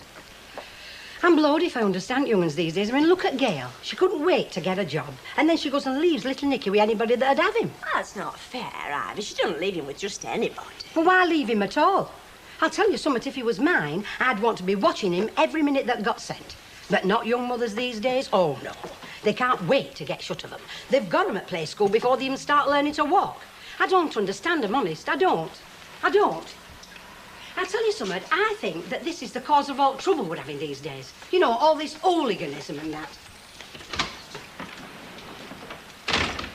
Well, that stopped us all in its tracks, didn't it? Could have a point, though. I mean, the family unit has taken a bit of a battering since the war, hasn't it? And I'm a fine one to talk. Oh, come on. The sun's shining. Now, what can I do for you? Go mad for once in your life. 2 ounces of jelly babies? Nothing so exotic. I walked out without a receipt for those pads that I bought yesterday. You did. It was 3 dozen at 30 pence, right? Right. Shall I make it for 6? Get thee behind me, Satan. You're a corrupting influence, you are. No, it was 3 dozen. Make it out for 3 dozen. Take a look, Mavis. You don't see many honest people these days. Well, there's 2 out of 3 in here at the moment. 3 out of 3, if you please. Just testing you. Thank you. Well, it's Barnacle Bill, the sailor.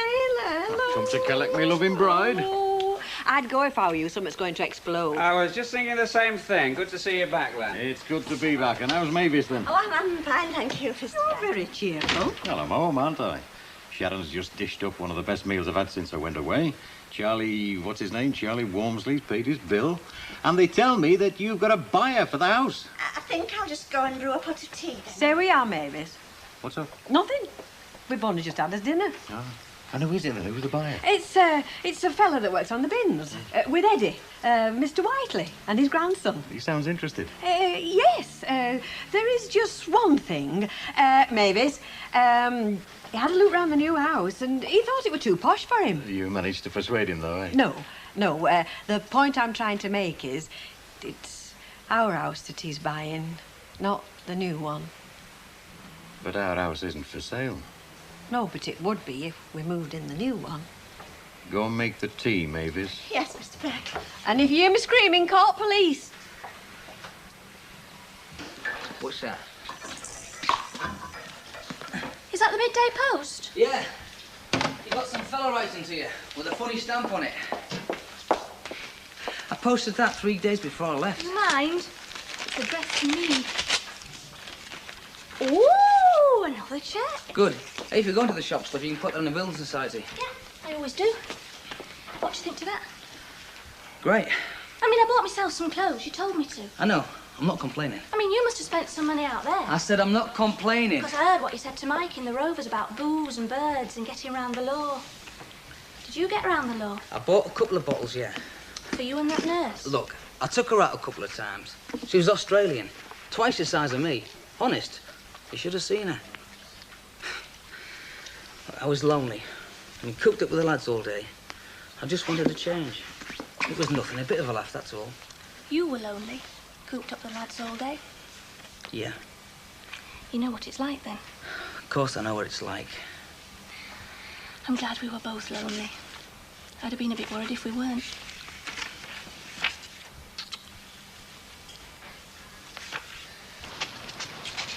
Hiya. I'll give you higher. What's the matter? You just couldn't keep it shut, could you? Oh, you're in a right good mood, honest. I'll give him Mr. Wamsley's. You left him thinking we'd sold the new house. So when I told him the truth, he'd that much further to fall. Right on top of me. Get in. Hello. Sit down, you. Don't start on her. Don't you start either. I said sit down. I thought I'd made things perfectly clear to you two. I'm not feeding you and giving you a comfortable bed and a roof over your head so that you can side with her against me. I told you both of you what was going on. You both of you knew the score, didn't you? Don't we have a say in this? We do live here and all, you know. I'm not arguing with you. In fact, I'm not arguing at all. I'm telling you.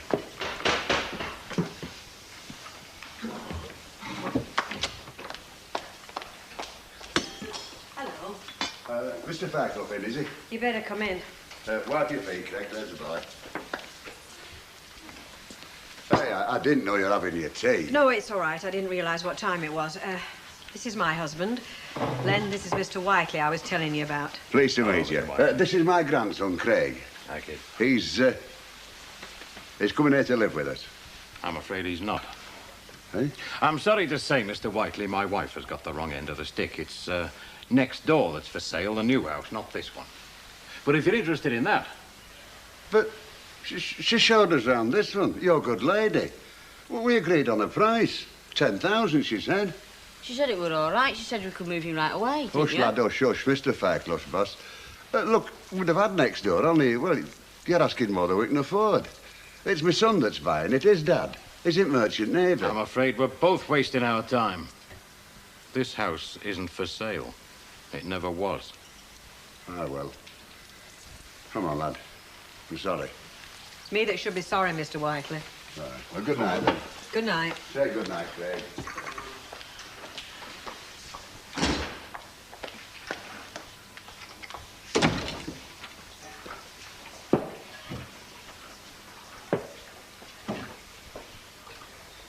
Now, don't start sulking. If you hadn't tried to pull a fast one behind my back, this would never have happened. Hey, he's a little treasure, isn't he? He's going to have hair just like you, you know. Ah, lucky lad. Hey, did you win on, Mum? No, not a sausage. Mrs. Sanderson won jackpot. She went on with 210 quid in her purse. You don't mind me calling, do you? No, we don't mind. As long as we're not in bed.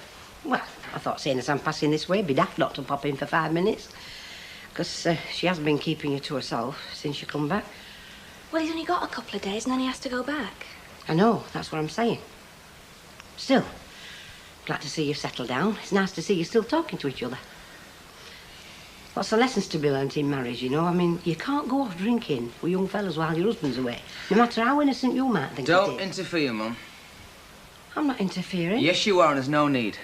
Gail and me can handle things. It's only because I know, and I wish you wouldn't. Not so much, anyway. I've got Gail to think of me. You think of me, Dad, all right? I see. Well, perhaps you'd rather I didn't come round anymore, then. Now, don't be daft. We don't mind you coming round as long as you stop putting your sixpenneth in. We don't want you to think we can't run our own lives, because we can. It's only because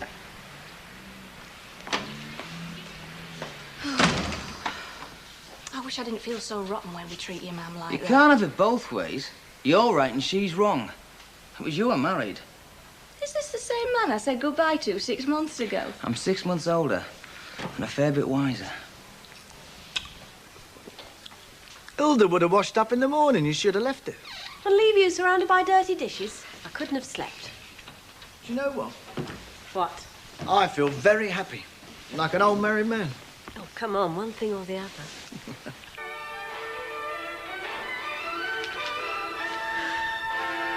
I'm going to bed.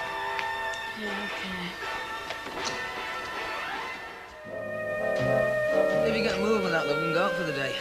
Catch a train somewhere. How about that, Buster? Fancy riding a choo-choo, eh? Yeah? Choo-choo! Will you? Neighbours will think I've got a maniac in here. Oh, you have? We can't go out for the day, Brian. Don't be daft. Why can't we? As long as I get back by tonight. I don't have to be at Heathrow while early hours at morning. I'm not talking about planes. I'm talking about mothers. More specifically, your mother. Oh, And there's no good, Owen. You know perfectly well you'd have to go around and see her before you go. I didn't fall out with her. She fell out with me. Don't be difficult. You upset her. Oh, so you want me to let her go on thinking she can poke her nose into our marriage whenever she feels like it, do you? No, of course I don't. I've told her as much myself. I'm not saying you shouldn't have said what you did. I'm saying you should go around and see her. One thing's got nothing to do with the other. I'll think about it. That's a bit steep, isn't it? No, I dare say it is standard practice, Mr. Bailey, but I still think it's a hell of a lot of money to pay just for... Yes, I appreciate that. It could, but on the other hand, you could sell it tomorrow, couldn't you? Fair enough. All right, if I want to put it in your hands, I'll get back to you, eh? And thank you for your trouble. Flaming estate agents. How much does he think you should ask? 1.5% commission. They want the jam off the top. Yeah, but I mean, they show all nutters round, don't they? Look, Do that just for you. go and polish your nails or something, will you? What are you pointing out? He Facts doesn't and... need it pointing out, Sharon. He knows as well as we do. They're entitled to the commission. After all, if they can sell it and he can't. Who says I can't? Well, you haven't so far, have you? Well, it's only been on the market 3 minutes. I mean, some of them take months before they sell. I'll just have to put some more adverts in. That'll cost you. Not as much as that flaming commission, it won't. Just a minute. You still haven't told me how much he thinks you should ask. 13. 13,000? Yeah, well, he obviously just wants a quick sale, doesn't he? If I wanted to give it away, I could have a dozen buyers. So, if you knock 1,000 off the asking price, and what? A couple of hundred you'd have to pay them in commission, you're practically down to what you can get for this. If I'd have did that way. But I'm flaming not, am I?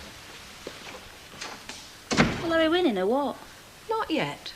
But I have a distinct feeling the odds are stacking up on our side. Toothpaste. We want toothpaste. See, your lady friend's been here again. And Sam. Oh, while you're at it, put a kettle on, will you? I could do with a cup of coffee. Your lady friend from the flower shop. You've been entertaining her again. I know what you've done. You've taken the flat opposite, haven't you? Kept me under 24-hour surveillance with your little electronic telescope. I could save you the trouble, you know. I could keep a diary. Well, you don't have to be no Hercules parrot to know that lipstick on wine glasses means persons of the opposite sex have been drinking out of them. Well, I could have had a mate and his wife round here last night. Ha, hadn't thought of that, I suppose.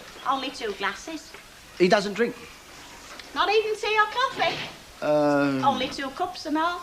And one of them had... Lipstick on, yeah. So you see, in future, if you want to hide anything, you'll just have to do your own washing up. Hilda, would I hide anything from you? Could I hide anything from you? Right. Coffee coming up. Do you want anything with it? Yeah, go on. While you're at it, put a bit of toast in the... Gordon Bennett.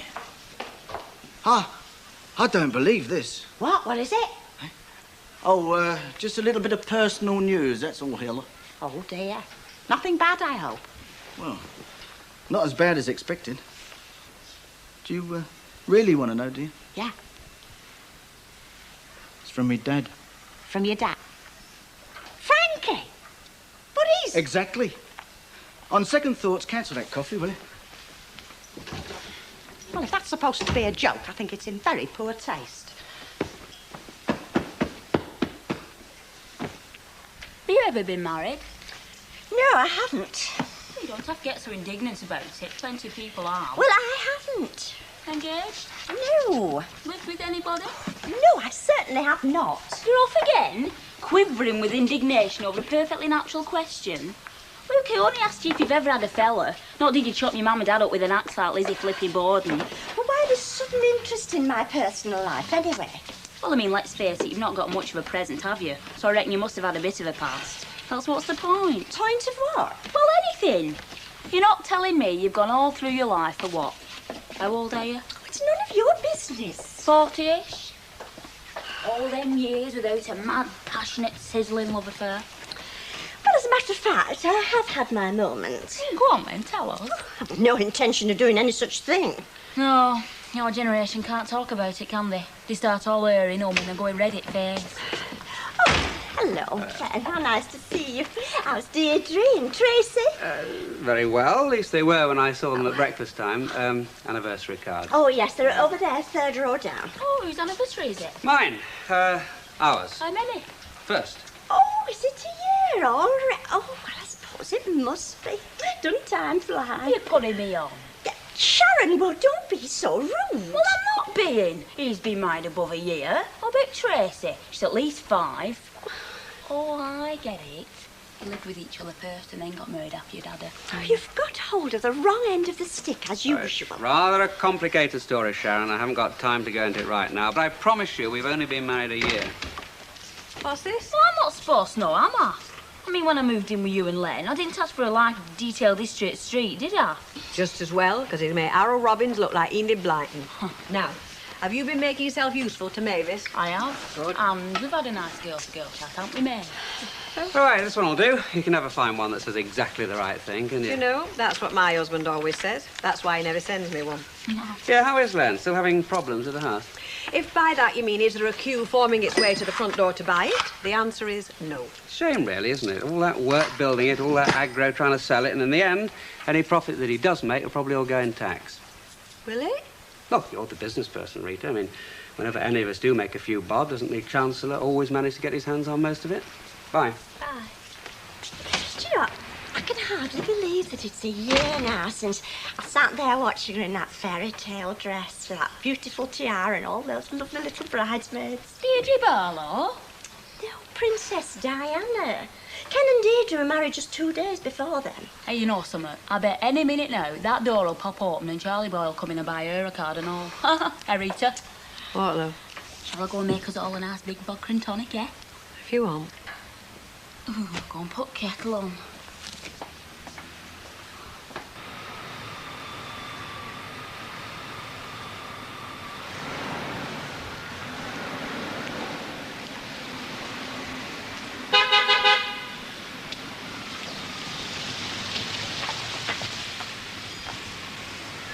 Well, the old son of a gun, eh? No matter where he's gone, he still managed to pull a surprise on me. It's not very grateful. What did you expect? From Frankie? Ha! Fistful of debts. Were you always bailing him out? Yeah, more or less.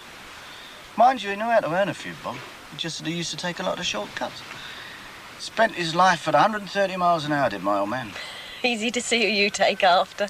Me? No, I'm cautious compared to him. That's why I phoned the solicitor. Have they sent you the letter? Forwarded it on. To be sent to me on his death. That doesn't mean to say that what was in it was gospel. Oh, what would be the point of lying to you by that stage? Force of habit, isn't it? Once a con man, always a con man. I bet he's up there now telling St. Peter he knows where he can get him a new set of golden gates. Wholesale. You think he's gone up there, then? Let's give the old rogue the benefit of the doubt, eh?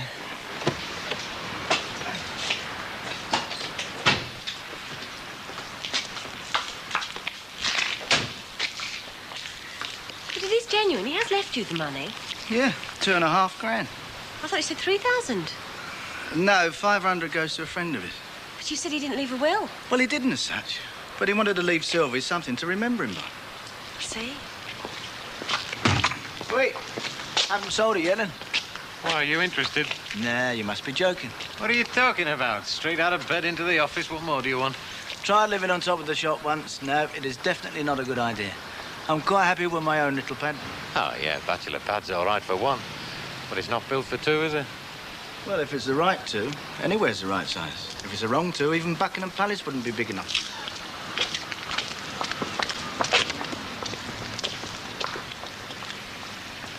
I didn't expect to see you in here this lunchtime, Mrs. Tilsley. No, what? Well, doesn't your boy go back today? No, not while tonight. We're letting him have a bit more time on their own, you know. Why 500 if he didn't exactly say? Well, it just seemed right, that's all. A vodka and tonic love and a scotch. Sylvia was very good to my dad. Sylvia, has she surfaced again? No, don't worry, I'm not going to ruin your day. It can bother me one road or another. Why should it? Hey, was she the blonde that your dad used to hang about with? By when she come in here, Bet didn't get a look in. Albert, I know we're supposed to be kind to senior citizens, but in your case, I'm prepared to make an exception. You mean she was young then? Not that young. She was younger than you. Miss Dunn. Oh, Maggie. Marion tells me that you do flower arrangements on a contract basis. That's right. We change them weekly or fortnightly as you prefer. Well, I was thinking of something rather lovely for the bar. Oh, real or artificial? Oh, real. My friend, Mrs. Taylor Brown, has a most charming arrangement of carnations and freesias. Mrs. Walker, a minute. Yes, yes. That might be all very well in flipping Derbyshire, but just how long do you think a poor little Freesia would manage to hold its head up in here? It'd either shrivel up from Big Oggy's beery breath, get squashed by Yates's flab. That is, if it survived Fred Face's fag ends. You may have a point there. I'd have to think about it, dear. Of course, any time. I didn't realise he had a younger woman in his life, your dad. You sound very interested. Oh, sounds an interesting bloke. Cheers. But you would have to pay tax. Well, of course I'd have to pay flipping tax on it. What don't you have to pay tax on nowadays? So Ken we're right. Since when's he been the big business expert all of a sudden?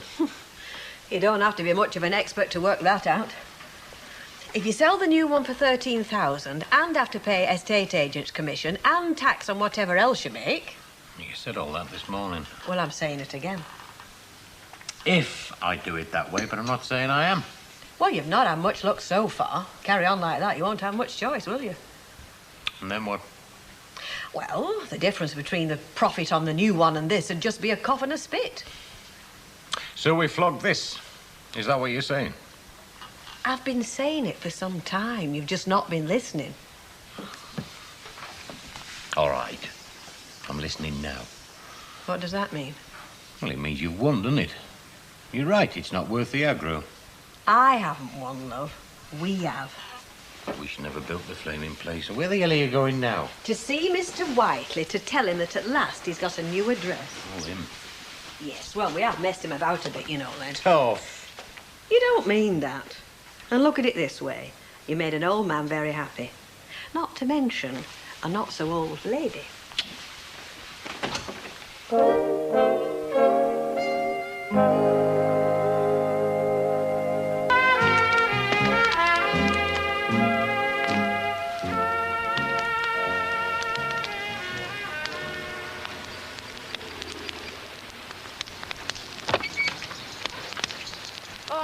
Hello, love. Is your granddad in? Working. Oh, I thought he'd be back. No. I'm just having my dinner. On your own? I'm not a flipping kid. What are you having? Spaghetti hoops and fed some chips from Chippy. Only they've gone a bit cold now, but I don't mind. Do you want to come in? No, thanks, love. No. Will you give your granddad a message for me? Will you tell him the house is still for sale? The old one, that is. So, if he'd like to call round. Right. Now you've told me all about her, you don't mind my being honest. Main thing I like about you? Well, one of the main things. It's hard to say this without sounding bitchy, and I don't mean to be, but didn't you have a damn good time with your dad while he was still alive? Oh, yeah, I know, but I mean, what the heck? It was his money. And now it's yours. And what, you say you've lent him that and double over the years? Well, you can say that again. So, give the girl some money by all means, if that's what your dad wanted. Like £500. But it's a lot of money. I'm only thinking of you. I shouldn't poke my nose in. You do what you think best. You know, I could have done with someone like you in my life years ago. Saved me from my wild, impetuous self. Same again? Yes. Same again, mate. Just a bloke I want to see. Have you got room in your bag for a set of building worker part one? I wish I had a pound for every time I've heard that. Hello, Mum. Thought you'd been here. Where's Gail? Seen to me last bits and bobs. Are you coming around later? Yeah, if it's okay. Listen, if you don't, I'll not send you any more rude postcards. I thought you weren't allowed that sort of thing where you are. It's not the pictures what's rude, it's what he writes on them. Anyway, it's one big playground out there. You're having a ball, aren't Look, you? if you want to catch that plane instead of me in the morning and find out for I'd love yourself... to, but the wife's got some fatty bacon in for me breakfast. Right, I've got 5 minutes left here. What are you having? Pint and mile? Pint and mile, please, Bet, and same again for everybody else and whatever you're having. You can go away again, sunshine. No chance. Once I get back this time, I'm stopping still. I'll have a job dragging me as far as Blackpool. Hey, Mum. Hope so. Lad here said he wanted to see me, only if this is another fool's head, missus. Oh, no, it's all straightforward this time. Number 9's yours, if you still want it. He knows about this, does he? Oh, Mr. Verklow? Aye. Oh, yes. Very anxious to complete the deal as soon as possible. What deal? What's happened? We're having the house. What house? Shut up a minute, love. Well, is it still on? Well, I don't know. I mean, I'll have to think about it, won't I? I mean, dance, you've led me. Hey, Grandad. You shut up and all. Well, it's up to you. Only if you won't be having it, I'm afraid we will be advertising it in the paper again. No call to do that. I'll have to make some arrangements. Call round to see him tomorrow, can I? Dinner time be all right? I'll make sure he's in. Hey, when we've signed deal proper, how long will it be before it move in? Because they're pulling our place down right sharpish. Oh, I know, Mr. Whiteley, and don't worry. I mean, we could move into the new house whenever it suits. Aye. Aye, that's grand. Right, come on, Craig, lad. See ya. Yeah. Ta-ra. We're moving into a new house, us? Well, it looks like it. Rita, you've cracked it. How did you do it? What did you do? Oh, nothing very much. I just brewed up this concoction with some bat's wings and a couple of dead toads. It's an old family recipe, isn't it, Rick? Watch it, or I'll turn you into an old frog. Oh, I'd rather you change me budgie into a handsome prince. You two stop acting like silly kids and tell me what's happened. Well, Mr. Whiteley is going to move into the old house, and we are going to move into the new house. That's what's happened. So shut your gob, go and put kettle on, and make us all a nice cup of tea. Yeah, but I made tea this morning. Yeah, well, you know to do it now then, won't you? Oh, you must be thrilled to bits, Rita. It'll be like starting all over again, won't it? Everything new. Yeah. Still got same battered old husband, though. Mind you can't have everything, can you? Brian, your dad's sorry he couldn't be here. Work comes first, Mum. I mean, isn't that what this is all about? Anyway, I'll be back in 8 weeks. Yeah, I'll get me things. Listen, take care, won't you? Look after yourself. We'll be thinking of you. Yeah, you too, Mum. Promise me that you... All right, Mum, I promise. And I'll phone. Oh, come on, I'll be back before you know it.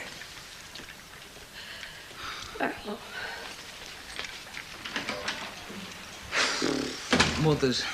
I know how she feels. I'm one myself. You okay? Yeah. I'm getting used to it, aren't I? Only, What? it doesn't seem 5 minutes since she got back. I know. I don't know what we're going on like this for. Anybody would think we're being deported. I mean, you are going of your own free will. Yeah. That's true. You sure you don't want to go out? No, I'd rather stay in if you don't mind. No, I don't mind. Just wish I could invite you round to my place for a change, that's all. Doesn't seem fair me always coming round here. All right. So tomorrow night we go to your place if it makes you happy. I told you. I'm a very easy man to get on with, as long as I get my own way. It's Kathy. What's your flatmate? Well, what is she, the bride of Dracula or something? Ever since she's got this new fella, he's always round there. There's no privacy at all. Well, why don't you tell her? I mean, you pay your whack. Well, I've tried, but she's besotted. Besides, I have to admit, she was there first. I moved in with her. Mind you, that was on the understanding I shared with one, not two.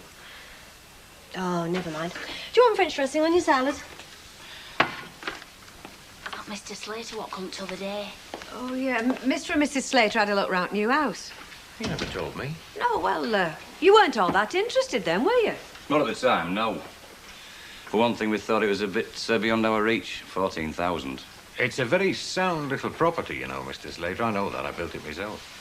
Didn't my wife tell you that? I am in the trade, you know. Yeah, I believe she did mention. You thought it were too pricey, didn't you?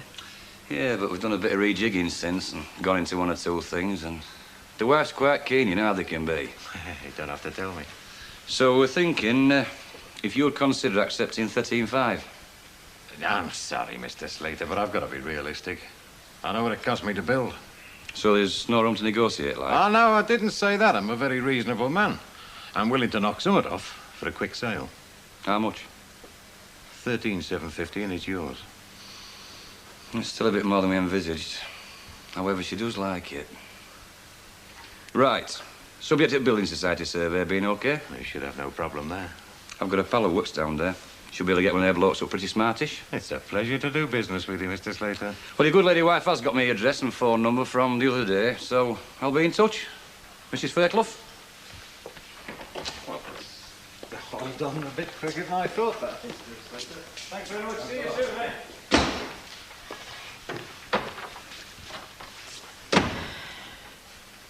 Well. Well, what else could it do? I mean, you don't look a gift horse in the mouth, do you? 13,750 and no agent's commission to pay. Ah, come on. This place isn't all that bad. Cheer up. I'll do it up a bit, eh? We forget we built that place next door. Sorry, Len. I haven't got that good an imagination. Well, I think you're dead rotten. I do, honestly. He's all right. She'll get over it. Like I'm supposed to. I just hope Mr. Whiteley can. What? You promised him this place. Or have you conveniently forgotten that as well? Would you like us to come with you to the station? It wouldn't do him any harm to stop up a bit later for once. You do it? Phone in the taxi phone. It's all right. I've ordered it. It'll be here in a couple of minutes. I want to cancel it. Why? I'm not going. You mean you're stopping here? That's right. You can't, can you? You said I'm going out there on my own free will, right? Well, I'm stopping on my own free will and all. What about Ron? The contract? I've learned something tonight. You and Nicky mean more to me than any flaming contract. You'll have to find someone else. And the money? We'll not starve. We've got enough. Unless you want me to go. Brian Tilsley! I think I'll chain you to that chair for the rest of your life. Why not make it the bed?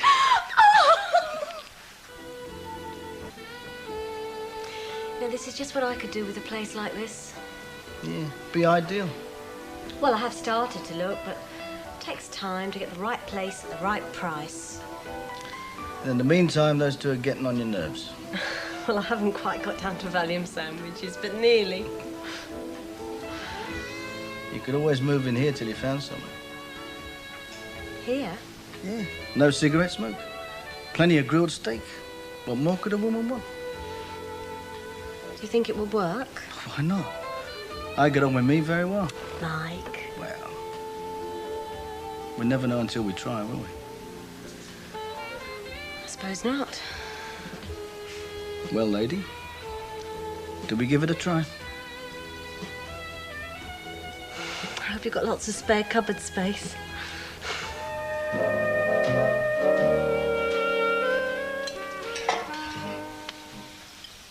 It'll be right, you'll see. Will it? There's no point in having a new house if it's going to leave you short of money. Anyway, it's done now. Oh, come on, cheer up. I'll make it up to you. New hairdo, new dress, you name it. New house? Ha, ha, ha. Morning. Morning. Morning.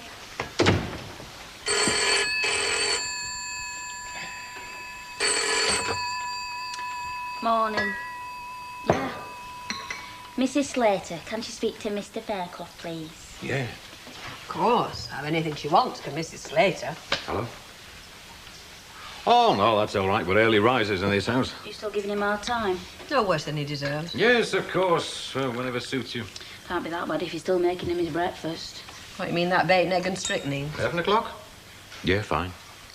Okay. Ta-da. Changed their minds, have they? No. No. Hey, we could always move in a squatter's Rita. You just try, lady. You know, barricade ourselves in and sing We Shall Not Be Moved. I've got to admit, what a lend us a guitar. Hey, these Slaters want to come round and measure up for curtains and that. You know, can you make sure that you're around to let them in? Me? Yeah, well, I'm going to be busy. So am I. Call rubbing it in, you know that, Len. Well, will you? Time. About 11 o'clock. Oh, and the surveyor's coming round before that. Can you make sure you can let him in? Of course. Tell them to bring all their friends. I'll give them a guided tour. You're lovely, what are you? A mug. Thanks. All right. Can I ask just one very pertinent question before this exciting day gets going? What? Who's going to tell Mr. Whiteley and his little lad that they can't have this house? Because I presume we're not selling them both, are we? Only the last he heard from us, this was definitely going to be his. Yeah, well, like I said, I'm going to be tied up all day. And don't look at me. Well, you know where he lives. Yeah, and I know where he wants to live and all. And I'm not going to be the one to tell him he can't. That's grown-up's dirty work, that is. It'll only take you 5 minutes.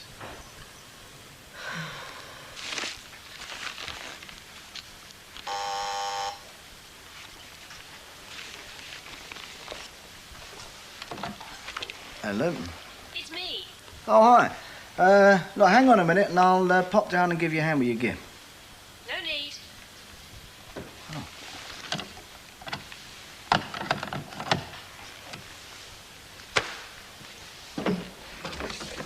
Oh, marvellous. Well, where's all your worldly goods in? And don't tell me you've only got a toothbrush, because I won't believe you. You haven't changed your mind then about me moving in? No, should I then? No, I just wondered if you'd had any second thoughts. No. Oh. Have you? No? Well then. It is only temporary, just till I get myself sorted out. Definitely. And remember one thing. What's yours is mine, and what's mine's my own. OK, I'll go and pack then. Hang on. Stay and have a cup of coffee. OK. I've got to get back to the office in a minute, so what I'll do is I'll give you your own key, and you can sort yourself out.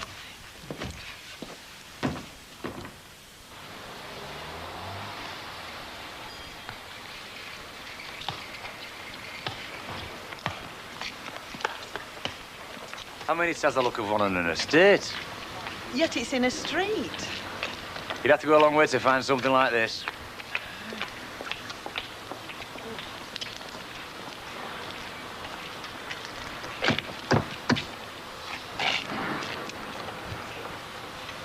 Oh, hello. Mrs. Fairclough.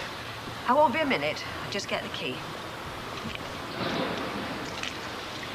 He seems pleasant enough for husband. They'd be his neighbours, wouldn't they? Yeah. Oh, by the way, Mrs. Fairclough, I don't think you've met my wife. Oh. How do you do? How do you do?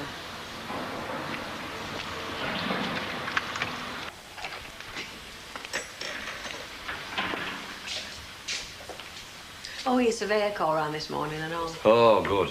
We're in and out in 10 minutes. Well, they don't mess about them chaps, do they? And your husband built all this by himself, did he? Well, with a little help from his friend, yeah. Oh, just imagine. Oh, you must be really proud of him, doing a job like this. Well, how are we measuring?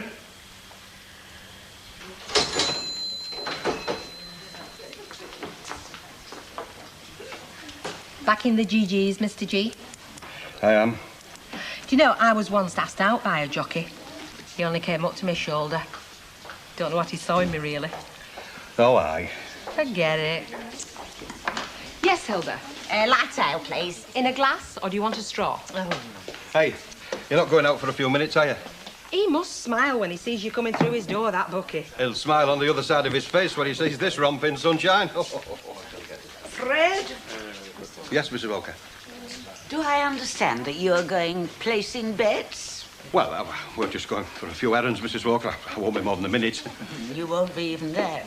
No, what you do in your own time is your own business, but I will not have you meeting bookmakers at our busiest period. Well, I bet don't mind, Mrs. Walker. Bet is generous to a fault. I am. But you see, it is my responsibility to see that this bar is staffed at all times, and therefore I must ask you to remain and do the job for which you are paid. Do I make myself clear? Yes, very clear, Mrs. Walker. Thank you. Tough luck, Cock. Flipping heck. Oh, she's got away with her, hasn't she, Mrs. Walker? She could turn the tide at Blackpool if she'd a mind to. The favours I've done her, fetching and carrying, washing that flipping car, have a good mind to go and beggar it. But you won't, will you? Won't I? No. Hilda, I've just had a thought. What?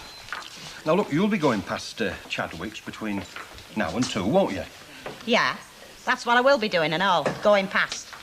Well, what I thought, Hilda, was that if I wrote out what I wanted and give you the money, you could just slip in with it for me, couldn't you? What, me go in that den of iniquity? Oh, I'm not going in no bookies, I am not. Well, what's the matter with it, Hilda? Your stand's always in. Well, that's no recommendation. I'm not being no bookies runner, not even for Stan if he asked me. Which he wouldn't do, knowing full well what he'd get if he did. Flipping great, innit? Flipping great.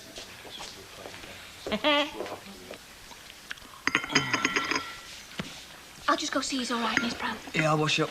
Then I thought I might go down to Rover's for an hour, love.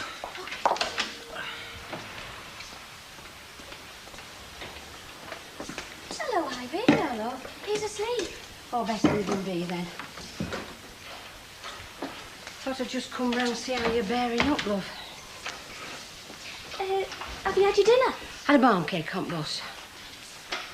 Wonder if he's landed yet, Brian? Small world, innit, when you can have your breakfast in London and your dinner in Qatar. It is. What's up? What are you laughing at? Have you got a smudge on my face or something? This is Air Qatar. Fasten your safety belts. We are coming into land. Hey. Excuse me, anybody seen a desert round here? Brian? It's Brian. Yes. You're still here? You're still here? Yeah, and I'm stopping as well. Stopping? What do you mean you're not going back? Nope. No. Well, why? What's happened? Brian? You could meet shock of my life hearing you in there. Just made up his mind all of a sudden last night, didn't you? Yeah. Well. 6 months were long enough. They'll not get me out there again. Oh, love, I am glad. I am.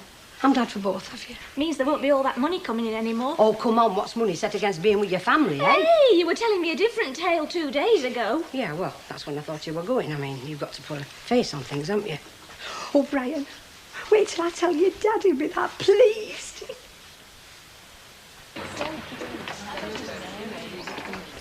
Hello, here comes the jet setter. All right, Ken. Hello, Rob. You don't half get around. Oh, you've got it to do, haven't you? Get your duty freeze here. Fancy a bit of love. Drink, Ken. No, I'm okay. No, I'm all right, thanks, Rob. A drink, baby. No, I'm just going, actually. It's cheap round, this. I'd come home sooner if I'd have known. You back for good then, or what? Just enough time to shake sand out of my shoes, quick row with missus, then back on that big bird. It's only round the corner from the cabin is Chadwick's. I know where it is. It's just somewhere I'd never go in. Well, but, I mean, it's just like a bank, Maeve, or a building society. Oh. Look, I've got it all written out on this bit of paper. There it is, see? And there's 15 quid. £15? Well, you've got to speculate to accumulate, Maeve, haven't you? Just give them the paper and the money. That's 2.15 Bugle Boy to win. Does that mean that that's the horse you think's going to win the race? Yeah, instead of each way, see? Each way's the other horse, then, is it? No, it's not. But look, you don't have to fret about that, Maeve. Just go in, give the nice man the paper and the money, and he'll give you a ticket, all right? Well, that's all there is to it. Well, it is. It's all right. There's plenty of women going. Needn't worry on that score, Maeve. It'll be an experience, won't it? Of course it will. Hello, dear. Rita holding the fort, is she? Yes, I've got to go, actually, because I think she said she's somewhere to go this afternoon. And I've got to visit the bookies first as well. Well? No scruples, have you, Fred? No life of my own, neither. Yes. Bye-bye. Oh, Hi, Mavis. Bloody hell. All right. One of us two shouldn't be here. You know that, don't you? Yeah, me. Right, you. Well, what it is, I've decided not to go back. I'm packing it in. Stopping here. You what? Really? Just like that? Gee, I bet Gail's over the moon, isn't she? Yeah. Haven't you told anybody? Have you not rung anybody at all? No, well, I knew I'd be seeing you. Oh, you did you? A pint, please, Bet. Hey, aren't you supposed to have gone? He is, love, aye. Gone but not forgotten. Only he's forgotten to go. I can't wait to hear why. I just can't wait.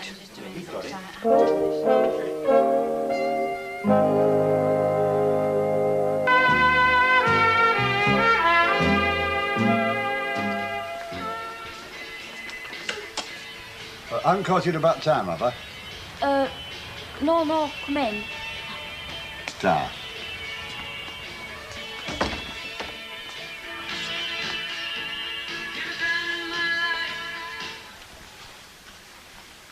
Mr. Fairclough not in, is he? No, he's out working. Well, all it were, love.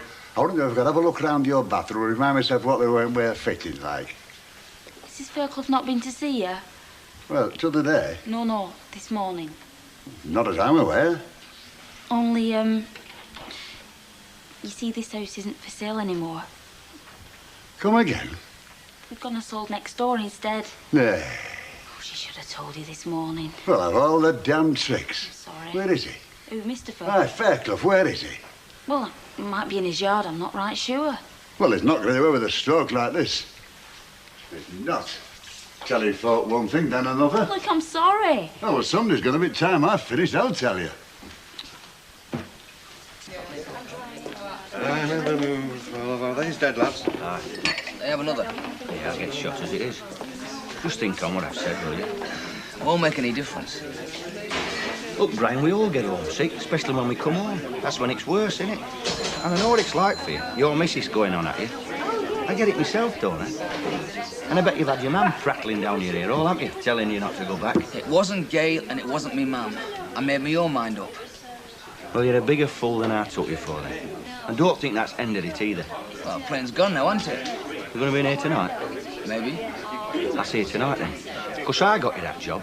And I'm going to be a fella left with egg on his face on account of you've got used to your own bed again. So be here. Hello, hello, hello, the happy wanderer. Let's say happy, will you? Well, what's up? All right, I'll tell you some good time. Ta-da, Mike. Bit late for you, is this? Is it? Right, well, give us a large Scotch, will you? Would Emily not let you out until you got all your sums right? Well, as a matter of fact, I've been sorting out my domestic arrangements. Oh, yeah? Would you like to tell your friendly barmaid all about it? Nope. Would you like to tell your unfriendly barmaid all about it? No. Right.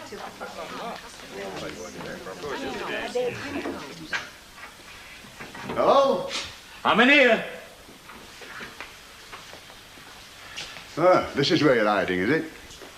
Well, not exactly hiding. Is it right with this girl of yours telling me you're not selling next door anymore? Yeah, that's right, yeah. Look, I'm sorry about that, but the people who said they weren't having this place, you see, have changed their mind. And we've got to have a roof over our head, haven't we? Ah, I'm begging anybody else, eh? Well, not quite. Me and my grandson can take a running jump as far as you're concerned, can we? Well, I've only got one house to sell. As I understood, it was sold to us. Well, there was nothing binding. Binding? You'd accepted my offer with shaking hands on it. Binding enough for me, is that? Well, not legally. Legally, that doesn't mean a thing. Legally? Well, look, I mean, I was entitled to change my mind as other people, you know, so I have done. So? Right way of doing business. Well, everybody else does it that way. What, telling folk they've got a deal, then after telling them they haven't? Aye. Well, that's what I think, mate. I think that's rotten, that is. I think that's taking advantage of folk. And I think you want locking up for it. I do it. Just one thing. Now I know where you carry on. I won't buy a rabbit hutch off you, never mind the house. Not if you came on your bended knees. Well, I'm not going to, am I?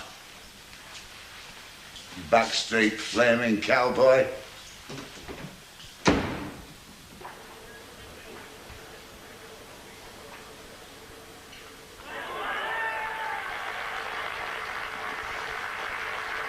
So you still haven't told me what he said. No. We know what Ron's like. Did he try to make you change your mind? A bit. I'm not bothered, though. I mean, it's mostly because he don't fancy going back out there by himself. Oh, thanks, love. So what shall I tell Elmer? What? Well, I've still got a part-time job, you know. Oh, yeah. I mean, I know you're not keen, are you? I'm keen on you. But not to me working at the cafe. Well, I'd rather you were somewhere else. But you're not, are you? No. And anyway... What? Be a bit daft us both giving our jobs up. Huh? So I'm a breadwinner now, Yes, you are.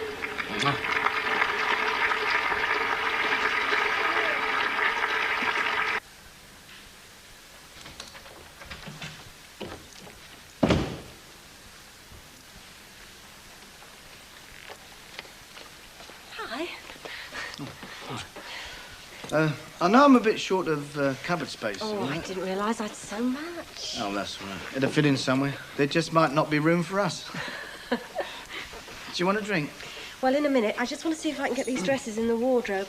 I'm afraid I've had to sort of squash your clothes up a bit. Oh. Oh, well, don't worry about that.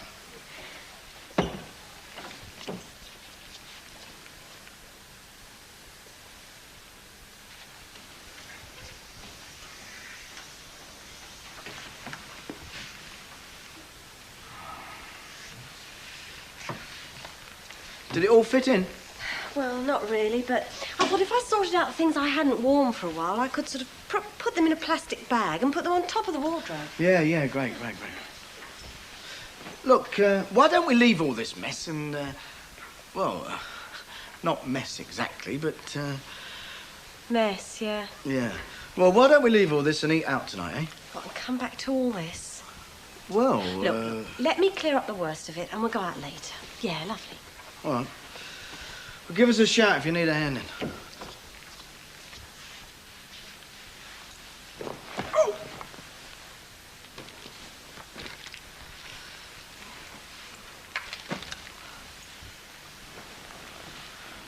Rita's the only one who never actually saw him. Yeah.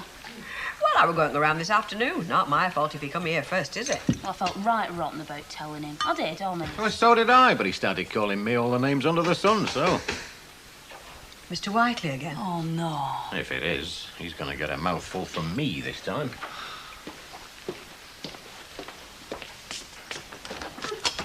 Ah, I'm sorry to disturb you. That's all right, come in. I won't take up too much of your time. It's Mr. Slater. In what's buying new house? The surveyor that called this morning. Oh, yeah. Well, I've been on the telephone to him and... Well, the top and bottom of it is, he says the house is only worth 12,250. What? Well, yeah, I know it's a fair old drop, is that, but what it means is the building society, they'll only allow me 90% of what he says, so it's going to leave me a long way short. Well, is that bad news or what? Depends on your point of view. Oh, no. No. Well, that's what I was afraid of. There's no way I'm going to drop the price of that house by 1,500 quid. That'd be cutting my own throat. I mean, why don't you go to a surveyor who knows what the hell he's talking about? Well, this was a chap from the building society, so... That place is worth 14,000 quid. Look, what it comes down to, Mr. Fairclough, if you can't see your way to lowering the price, well, then I'm afraid I'm going to have to withdraw the offer. Oh, heck. Come back, Mr. Whiteley. All is forgiven. Well, what about other building societies? Banks? They're all bending over backwards to lend you money nowadays. Why don't you try one of them? Well, I've always been with these. And anyway, suppose he's right. Suppose it's only worth what he says. Never.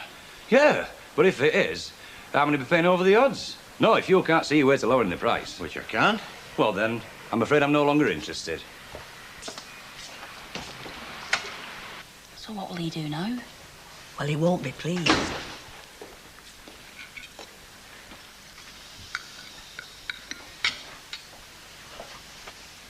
Who was that at door, love? Nobody. Oh, I see. Somebody who got wrong house, were it? And, a bottle of lager, please. a bottle of lager. Right, have you decided then? Well, do you just mean out for a drink or a meal or what? I've promised to take her out tomorrow to celebrate our wedding anniversary, and she doesn't know where she wants to go. Not a problem. I've ever had that. 83, love. Brian? I'm all right, thanks, Ken. I bet we finish up coming in here. Well, it saves you worrying about getting a taxi home afterwards. Yeah, well, if we do, we'll go in the Select and make it a special occasion. Well, if Albert's babysitting for you, Snug will be free. Oh, that does it. We're going out for a meal. I'm not finishing up in flipping Snug on my first wedding anniversary. I shouldn't have said out, should I? No, you shouldn't.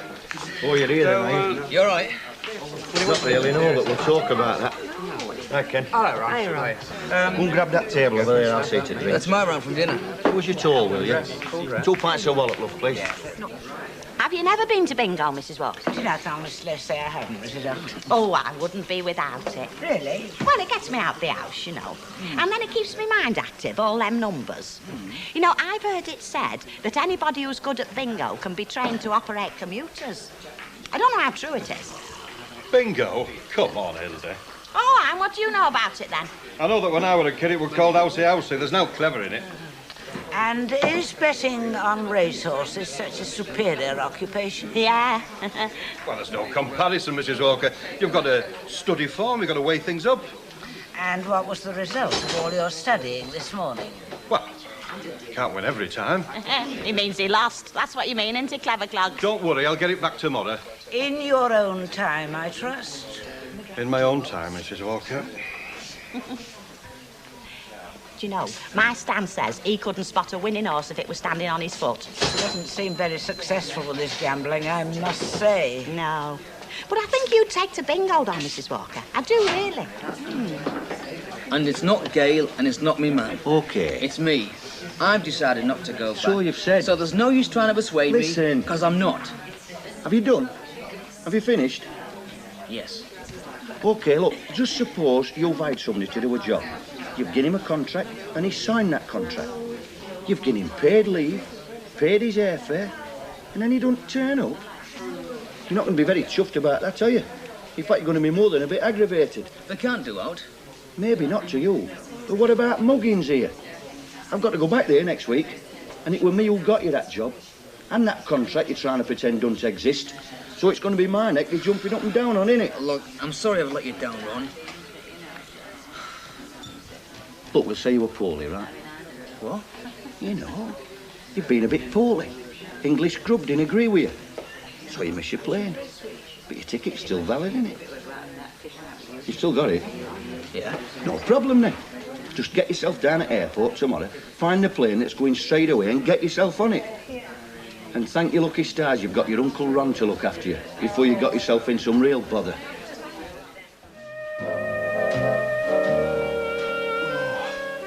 Haven't lost your touch, have you, son? Morning, Mr. Baldwin. Here we are again, happy as can be, which isn't exactly chuckling in my case. Still, there are folk worse off in the world, aren't there? Even than me. Yeah. Would you do us a favour, Hilda? Would you nip down the laundrette? There's the stuff there. Oh, yeah, of course. And might I just say something? What? Well, how very smart you always look of a morning. Do you know, the last time my Stan looked like you do of a morning was the day I got him ready for his wedding. Best uniform, hair brill cream, boots like coal. Oh, he looked a picture. Now he just looks like the back of one. Well, thank you very much, Hilda. Oh, you're welcome. Oh, Mr. Baldwin, are you expecting somebody for breakfast? Hmm? Well, the table, it's set for 2. Oh, hello, Mrs. Ogden. I didn't hear you arrive. Still, you don't hear much under the shower, do you? Where's my breakfast, then? In the kitchen. Oh, good as your word, aren't you? Well, about, just about everything. Figured.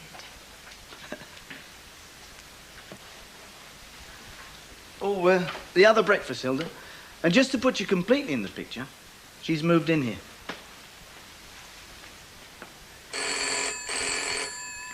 Gail, the phone. Why don't you answer it? It might be him. Hello? Oh, hello. It is him, it's Ron. Tell him I've gone out. Sorry about that, Ron. Nicky was up to his tricks. Brian? No. No, he's gone out. He's not going back to Qatar, Ron. Look, it's no good shouting at me. No, he just went out. I don't know where. Yes, at this time in the morning. Look, Ron, I don't like you calling me. I like... You look. Good. You don't believe you weren't here. Well, it's his problem. But supposing he comes round? I'll definitely be out then. He can't do anything, can he? I mean, you've not committed a crime or anything. No way. But I best step out his way till he goes back to guitar. And it's goodbye Ron and goodbye guitar. He sounded very angry. That's another reason for keeping out of his way. He can turn very nasty, can Ron, if he feels he's been let down. I've seen him. Well, I suppose you have let him down, really, breaking the contract. You don't want me to go back, do you? Do I, Eck? Well, then. Do I, And don't smile with your mouth full. I don't give a damn what the building society says that place is worth. That house is worth 14,000 quid, and that's what I'm going to sell it for. Not a penny less. And I'm going to sell it today. You don't believe that, do you? We never spoke, did we? No. All right. Have your little joke. But you're going to be laughing on the other side of your face before the day's out, I'll tell you.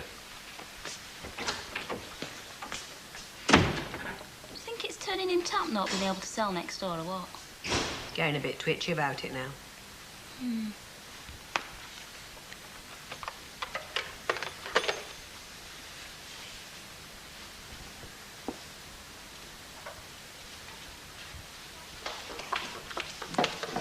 Right, I'm off, Mrs. Ogden. Are you? Ta-ra. Let's have it. What have I done? I'm sure I don't know what you're talking about. Oh, come on. You've been looking daggers at me ever since you arrived. Well, just because I work here, you know, it doesn't mean I've got to be friendly to all and sundry, or even pleasant. OK. I thought you'd have had more respect for yourself than that. Then what, Mrs. Ogden? You know. Coming here, you mean? Yeah. upsets you, does it? Well, it'd upset any decent thinking person. We're both adults, very adult, as a matter of fact, and we're both single. So what's your problem? What sin are we committing? Or is it a sin to be happy in your book? It's not right. Oh, for goodness sake. You're letting your sex down. I'm what? Well, that's what marriage is for, you know. So that two people can live together. That's why it were invented. Well, it must have been invented for summat, mustn't it? And it's up to the woman to make sure she gets married before... Well, we all know what men are like, don't we? Mike and I haven't talked about marriage. We just like each other. Well, you can like somebody without living over the brush with them. If everybody did that, there wouldn't be a brush left in the shops. I got married, so should you. Mrs. Ogden? What? I don't detect a note of jealousy in your argument, do I? What, me jealous of you? Rubbish. Look, I've got a ring, I have. And I'll tell you something. The way you're going on, you'll be lucky if you ever get one. Well, we'll never agree about this, will we, Mrs. Ogden? I'm sorry we can't be friends, though. Bye.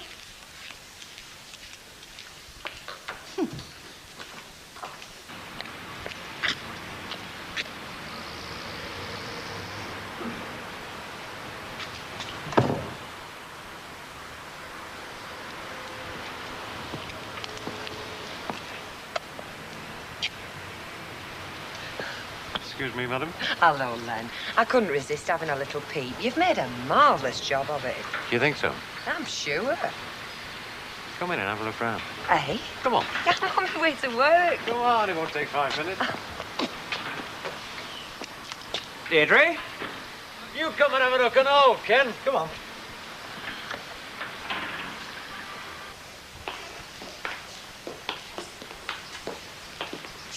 Not bad, is it? It's not bad at all. You like it, don't you? I do, yeah. I'm just showing Deirdre around, Ken. Oh. You like the look of this, don't you? Well, yeah. I've seen you peeping through the window. You know, this is just about perfect for you in your situation. What situation is that exactly? Well, look around you. I mean, we are living in the 1980s, aren't we? And that place you're living in is something out of the last century compared with this. I mean, I know your problem. I mean, you can't get too far away from Albert Tatler, can you? I mean, you can't leave him on his own. So this is more or less ideal when you think about it, just 3 doors away. Len. You could even get one of those things, what do you call them, an intercom system, you know, that they use in old people's homes. Oh, come on. Ken and Deirdre, young couple. It's you, isn't it? I mean, look, efficient, modern. Oh, and there's one more thing, you know. What? It isn't 14,000 like you've heard. Really? How much is it then? 13,750, and that's a bargain. So what do you say, Ken? Are you going to sweep it off your feet? 13,750, and I'm giving it away. You sound like an estate agent, don't I? So what do you say? Len. What? I'm not sure how to say this, so I think I'll just say it quickly and get it over with. We do want to move. Yeah, of course we do. I mean, we want a better house, but... Well, the last place we think of moving to is another house in this street. I've been interested in your house, yeah, but, well, that's all it was, just friendly interest. I mean, we neither of us for a minute thought of buying it, did we, love? No. I'm sorry, Len. Anyway, I've got to get back to work. Are you coming, love? Yeah, sure. Well, you'll have no trouble selling it, Len. I mean, it's a great little house, isn't it? It's just, well, just not for us. Sorry. See you. There you go, Rob. Fancy out then? What? You know, the GGs. I don't back racehorses. Every time I know they turn into cart horses. Has young Brian been in it today? I thought he was with you in the desert run, you know, chasing belly dancers up and down the sand dunes. Ah, that's where he should be. Only he's gone absent without leave, hasn't he? Oh? Hello, Hilda. You coming to work or to soap? I'll have a drink first. Give us a light ale. Right. Are you paying for this, or do you want it docking out your wages? You know something, don't you? Oh, you're not kidding. Come on, let's be having it. Oh, I don't know as I can divulge anything. I mean, it's private and confidential information what come into my possession during the course of my work. Mike Baldwin and Maggie Dunlop are living over the brush. Get away. True as I'm standing here. She was there this morning, bold as brass. Whatever's the world coming to, Mrs. Walker? Pretty pass, I shouldn't wonder, Mrs. Alton, judging by the people in it. What have they been doing to you? I'm not sure it's fit for your ears, Mrs. Walker. Bet, dear. My ears may have been born delicate, but a lifetime behind this bar has toughened them up considerably. Shoot, Mrs. Alton. Well, Mike Baldwin and that Dunlop woman are living together. Really? I think it's shocking. In fact, I told her so, in so many words. You know, it's not so very uncommon these days. Of course it's not. I don't know what you're getting all lot under the collar for, Hilda. Oh, well, of course, we all know your attitude to these things, don't we? I mean, you've done your share of that yourself, haven't you? Well, there's no wrong with it. If two people like each other, it's better than skulking about, pretending there's naught going on. And it stops you getting pneumonia going home in the middle at night.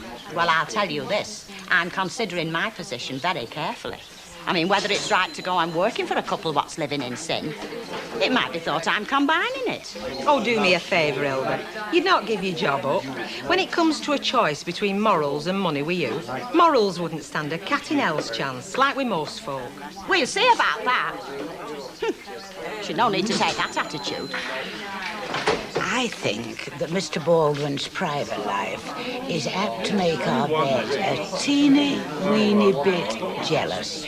Oh, yeah, of course, she were another of his floozies, wasn't she? Do you know, Mrs. Walker, I thank God I've always kept myself immaculate. Just give us a pie to take out, Fred. I say, Harvey, what's your little lad been up to then? No, I don't know. Why? Well, Ron Sykes there's been asking for him. Not a very friendly way either. What, Oh, Mr. Sachs, did you want to see our Brian? No, Well, Fred just said you did. I don't want to see him, because I'd prefer he were on his way back to Qatar. He's not going back. Well, I think he should, because he said he would, you see. He promised. Signed on the dotted line, in fact. And if he don't go back, it's going to be like Welshing, innit? On me. On everybody. You haven't seen him this morning, have you? No. Pity. Still, Weatherfield's not that big a place, is it? It's not like he's got a desert to hide in. Excuse me.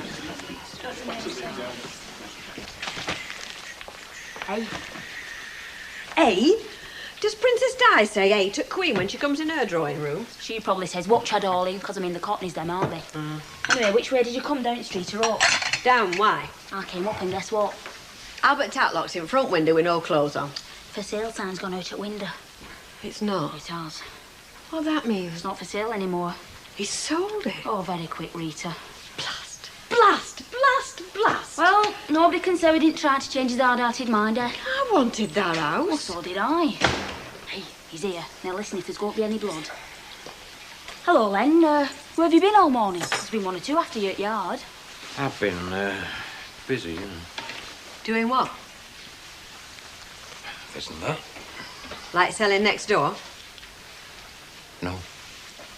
Well, why have you taken the for sale sign down then? Because it's not for sale anymore. It's sold.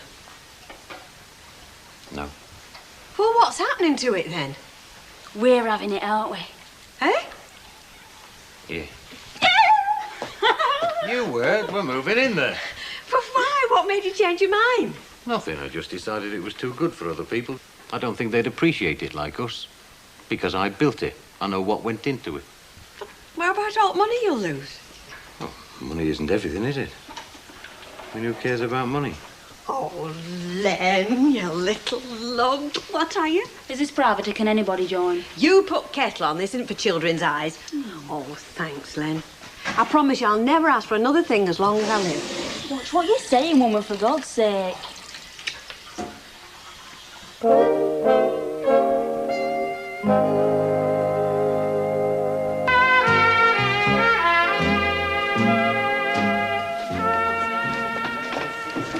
Just the person I want to see. I'm sorry, Fred, the answer's no. Quite right, Mavis. One-track mind, haven't they, fellas? Take no notice of her, Maeve. Her mother were frightened by a feeble comic.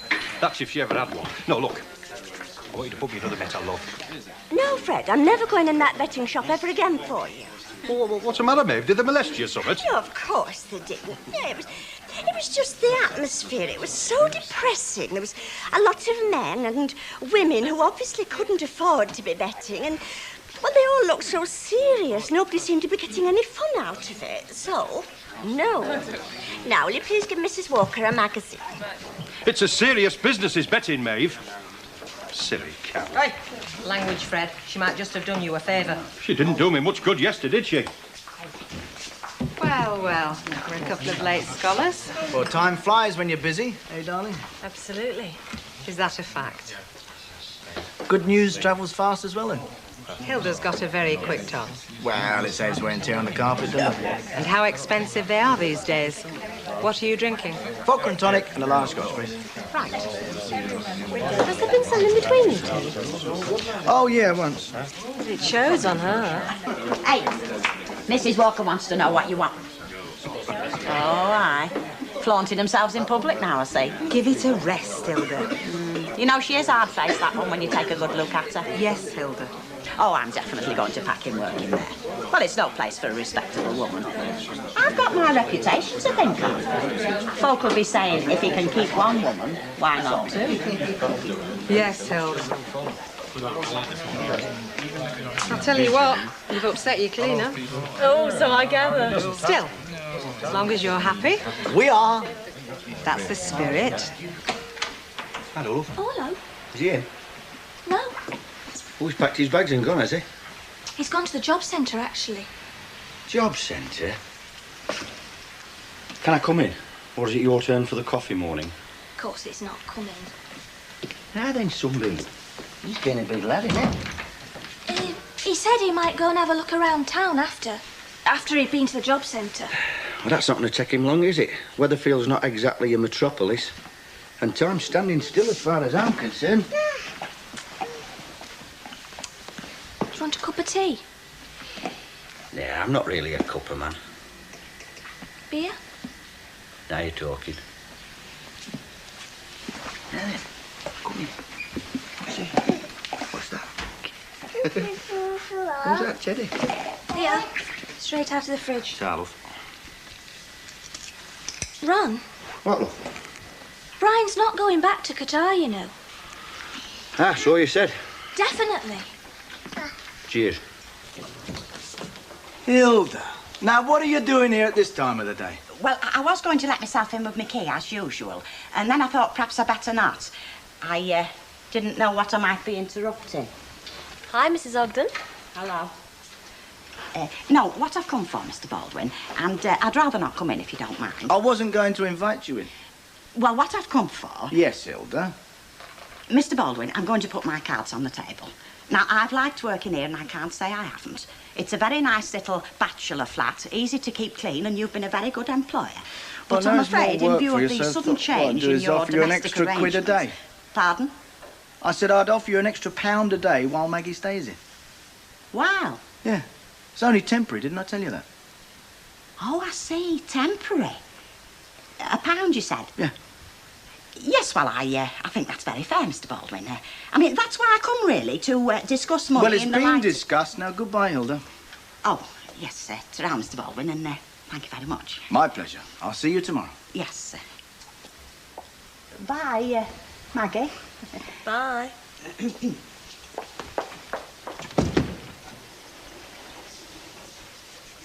Oh, what was all that about? Oh, I was just greasing Hilda's troubled conscience. Did it work? After all, she's only human.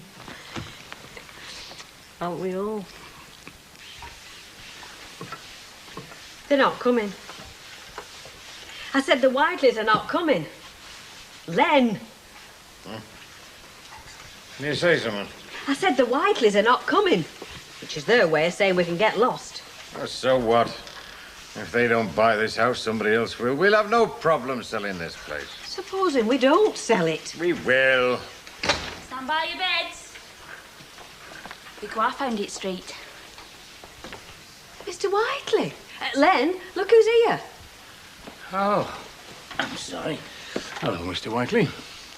Now, before I say up friendly, is it right? You're definitely moving a week and have this place. Oh, definite, yeah. You can have my word for it.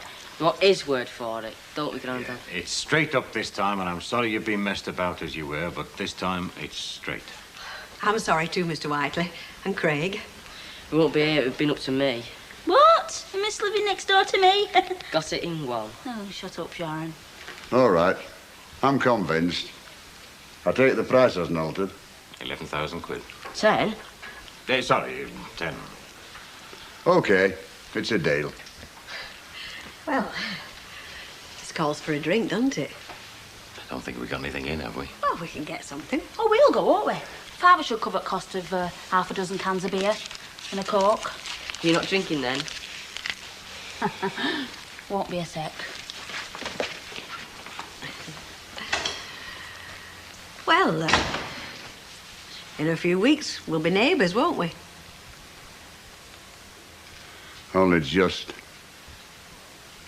Of course it is. Making up a foursome with Charlie and Di, aren't you? It's their first anniversary too, isn't it? Yeah, well, they did ask us, but you know them two. They want to go clubbing it and all that. Yeah, whereas you'd much prefer a romantic, quiet little supper for two at Jackson's Chippy. Right. We'll have an extra portion of peas each. You mad things, you. You'll be wearing the print off that paper, Freddie. What's do with you, anyway? Nothing. Nothing. Cheers. Cheers. A good year? On the whole. Well, it was a good move on my part. Oh, it certainly was. And? You fishing? Yes, I am. You should know. I'm very, very happy.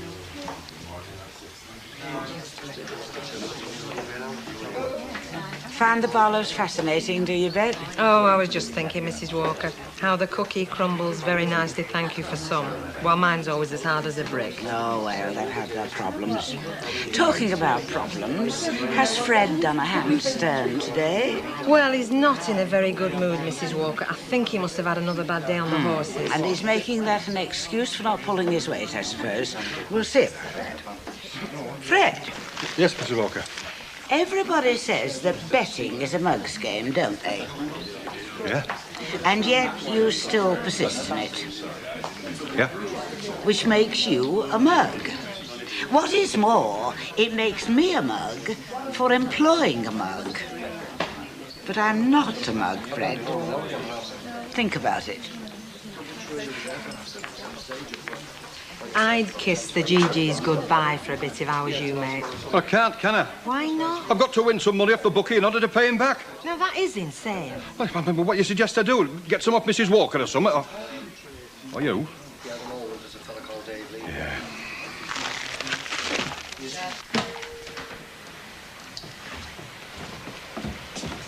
Hello. It's like I'm on a piece of elastic, innit? Look, I'm sorry that we've kept missing each other.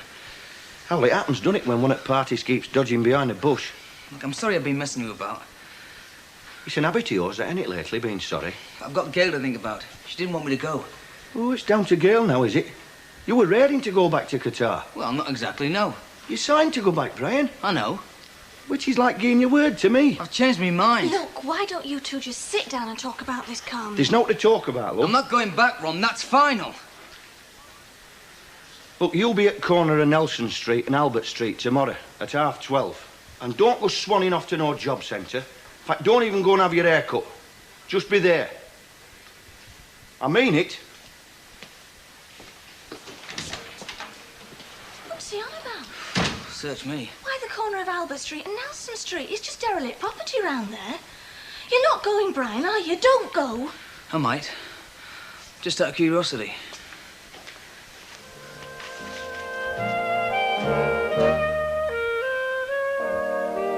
And there's more Corrie tonight at 6:30 and then again tomorrow at midday. Well, next, Rachel gets a surprise in Emmerdale, right here on Granada Plus, home of the hits.